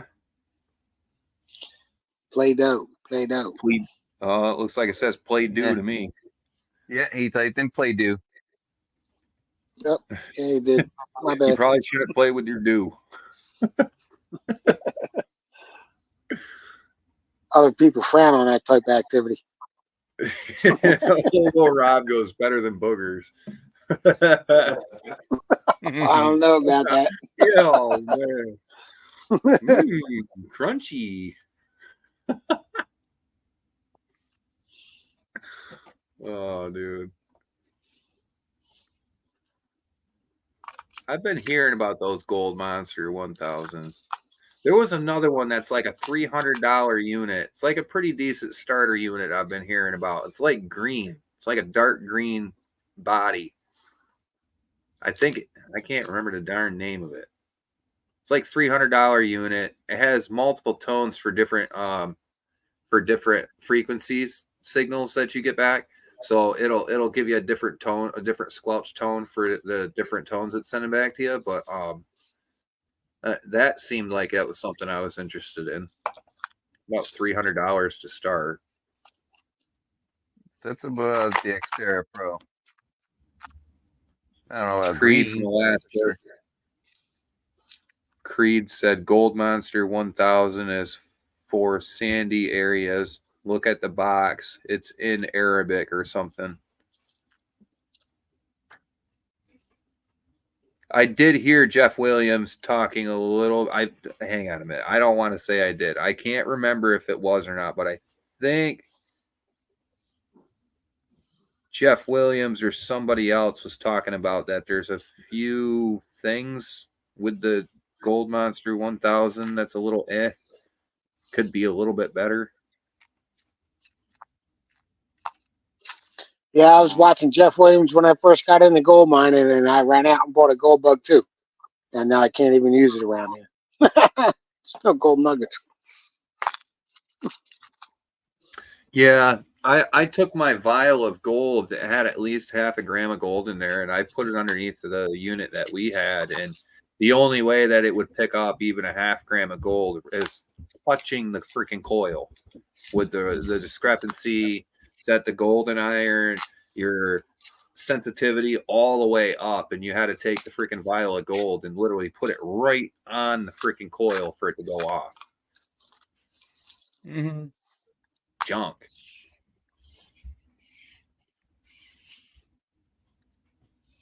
Swamp Dog said he used it in noon and it worked well. Cool, man. Someone recommended the Gold Cruiser.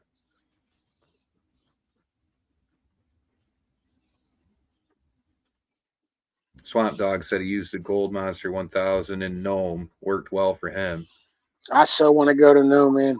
I wanted to go in July, but being laid off for this couple months, just douse that. I probably want to make the nugget hunt at the Yuba. Creed said, Oh, go ahead. Sorry. Creed said it will work. I actually own a Gold Monster 1000 myself. Yep. They're about And $900, right? Swamp Dog said it wasn't picking my gold up because it wasn't a solid piece. Mm-hmm. Which is weird because it's Nuggies, still nuggies, like a nuggies. concentrated pile. There's a 0.5 gram pile of powder gold there. I mean, what's the difference between a 0.5 gram solid chunk versus a 0.5 gram of gold piled in a pile? You know what I mean? I don't know. It is a little weird. Not my thing. You guys out there that do gold metal detecting and stuff like that, and you guys are actually productive, props to you guys. Definitely. You guys are the gods in that one, not me. I'm not the guy for that.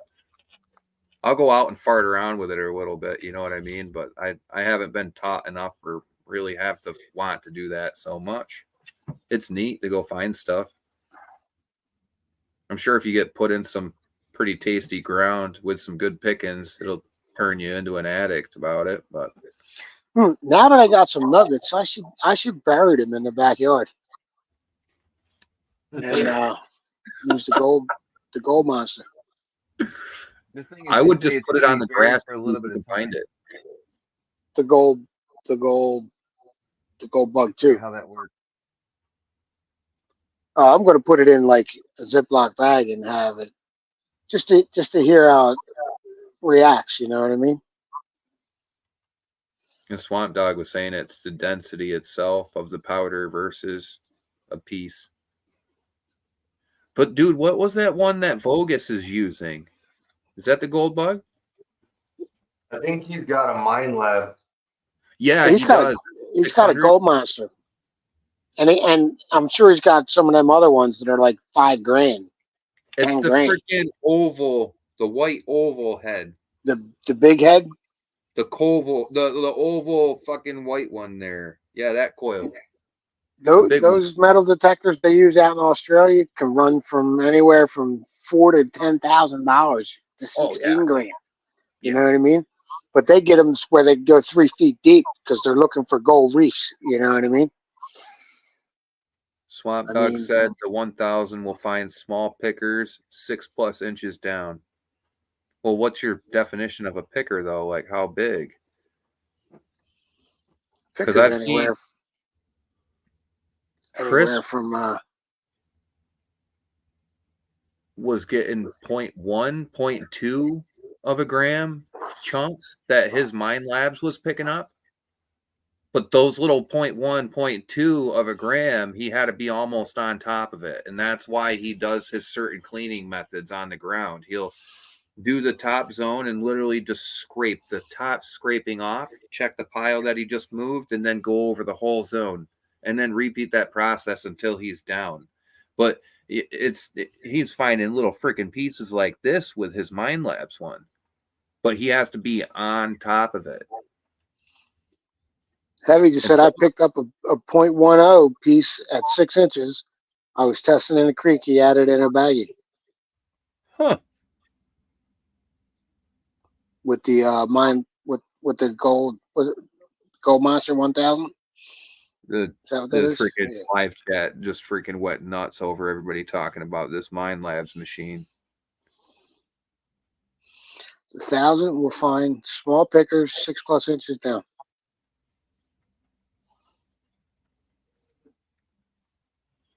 Yeah, but those are $5,000 units at minimum too. Yeah, Tutos has an SDC 2300. Yeah, Vogus has the 6,000. That's right. And a 23 and 1,000. Yeah, the SDC 2300 and a 1000. I love his videos, man. He is really, really good. He does lots of tests, lots of tests on equipment, and runs through them for weeks before he does the final video on them. Informational, and he throws humor into. You gotta be funny, man. You create the content. You gotta create the mood for the people ingesting your freaking content. You know, you gotta bring the mood to the people, and he has a very good way of doing that. He's a natural at that. He's been able to get me in a bad day, and I'm just sitting here watching TV, dude. And like people like that who know how to create content and get to the people through video and get me freaking laughing when I'm in a badass mood. You know what I mean? I'm just sitting here grumpy and just had a fight or something. I've got TV on and I'm just bored watching TV. You know what I mean? Like nothing's really going to make me laugh. And then this kid freaking comes on TV and I'm dying laughing watching him and Gadsy out there acting the fool. Those Have guys you are watched Gatsy's videos? I really like his content. Oh, he's crazy, man. I love it. He's awesome. So unique, bro. So unique, dude. When I first seen it, I was like, what the heck are you doing, bro? And then, like, after a first few episodes of it, I was like, dude, this is freaking funny. This is just Gadsy, bro. It's Gadsy, dude. Yeah, Senor Sweatpants. Yeah. Senor Mr. Seal and his Sweatpants. baby. Yeah. Potato, man. He's in freaking, I think he's in mental health unit right now or something. Maybe he was sleeping in the closet like last time we checked. I get a kick out of that, dude. That's so funny, dude. Yeah. And I like how he does his gardening stuff too. Like, dude, like gardening is not like a bad thing like that. I thought that was a cool little kick to his channel, throwing some gardening in because it's self-reliance, dude. Like us gold miners, we tend to like to be self-reliant and do things ourselves or build things and do this stuff ourselves. And people don't know how to grow. So somebody that has a following like him and they've got enough people to watch, you can help other people learn how to grow or just maybe just enjoy you doing something you enjoy. And that's what he's doing. Because those are calming videos, dude. Like the ones where he's in the garden and stuff, like they're just a calming setting and it's just him relaxing and talking about gardening and how they're doing and how to grow them and what not to do and how it's working. There's no up and down on the video that'll stop him from continuing. It can be a bad thing or a good thing, and he'll still make good content from it. Awesome. Gadsy, you see this? You're the man, dude. Chris, you too. Those guys are kick ass. I would love to get them guys in here. I caught some clips of Vogus talking about his past prior to like gold mining and stuff, and that kind of hit home a little bit with me. Being in a broken past and growing up in a crappy situation. I remember him talking about being homeless and not having any place and like his place got burnt down in the fires over there, dude. Like he's got PTSD from that. I know. His whole village his whole village burnt down or something where he was living. You know, it's crazy, man. And wildfires, like nuts. Yeah. Hobo Rob's out. I'll see you, brother. Thanks for coming in. Appreciate it. Have a good night, Hobo Rob. Thanks for stopping in, brother. Yeah, that's I just took that as like because he was talking about not being like the greatest of kind of people back then. You know what I mean? And like he was talking about how he was just homeless, not the greatest person, just basically a shithead. You know what I mean? Basically, it was like, dude, this guy wanted to bring me gold mining and stuff, and it just kind of got in hooked. So I don't know who that man was. I only got to catch some shorts. So if anybody can forward me to the video of that full interview and stuff where he was talking about his up and coming to gold mining and stuff, I'd love to see it. Swamp Dog said once he gets an excavator on his property, he's going to open up a mine that's on the property. Hope to find something. No clue what they were mining for, but fair amount of tunnels for a small hillside. They were after something with all that work, dude. That's like us going hiking out in the woods and going out panning. We're not going to go out there with our excavator and everything, and we're not going to start digging in the side of the freaking mountain for no reason. Hey, guys, let's just start digging right here. We're not going to do that. You know, well, maybe you would in this day and age, PA. I know, straight to the sluice. No, I'm talking about Hobo Rob said apostrophe IGHT. I ain't heard that since I was a youngin'. Yeah, the I, but No, I thought you were talking about like not fucking looking for gold and shit. Nah, I'll go down and mine in a fucking heartbeat, dude. He gets in the freaking hole, buddy. He gets to the river with his sluice box or dredge, and there's no panning prospecting for PA. He's like, I'm digging.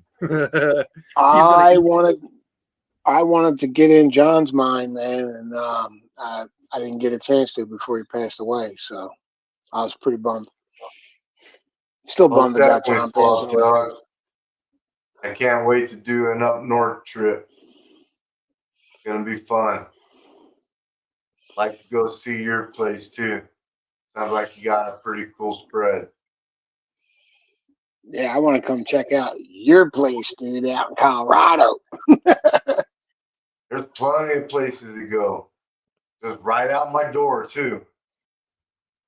Well, you got nothing but beautiful campgrounds up in here. State forest campgrounds, left and right. Oh my God, they're so nice, man. The one I went to, like it was on the side of a mountain that went almost.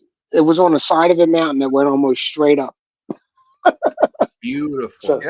So cool. And the rocks here in the river too. Like, dude, I've grown up right freaking next door in New York my whole life. None of our rivers look like the rivers over here. The geology is amazing. You get into the rivers over here, and it was like a complete change in geology. Just from being right there to right here, the change in the geology is ridiculous. And I never noticed it until I started gold mining. Dude, you come over here, and it's like, it's pretty. The rivers have so many colors of rocks. They're reds and greens and pinks, and oh my God.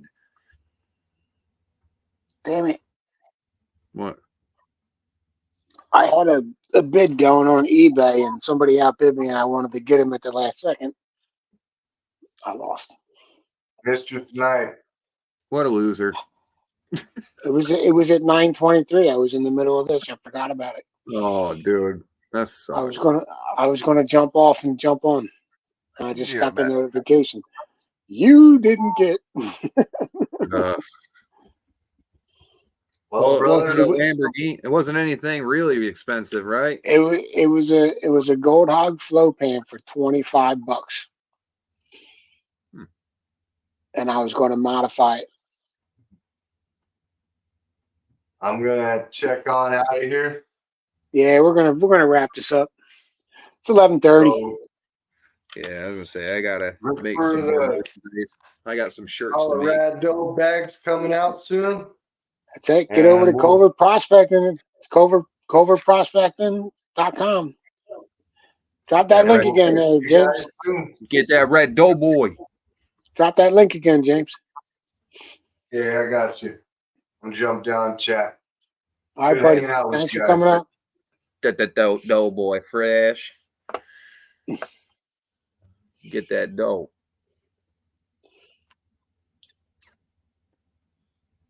All right, I got some merchandise to make. I got stuff to do. All right, Remy. Y'all be cool, man. You have a good night.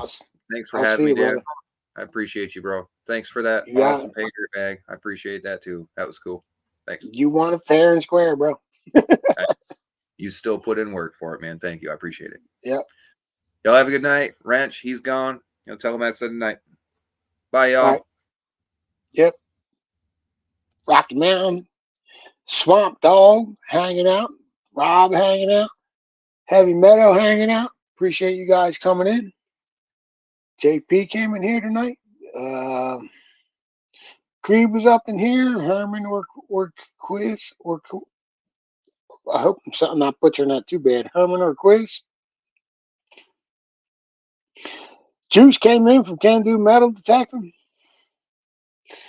You guys awesome, man. Thanks for coming out. We'll see you next week. PA Patriot with John Wrench, Remy, and James Colbert. We out. I'll see you.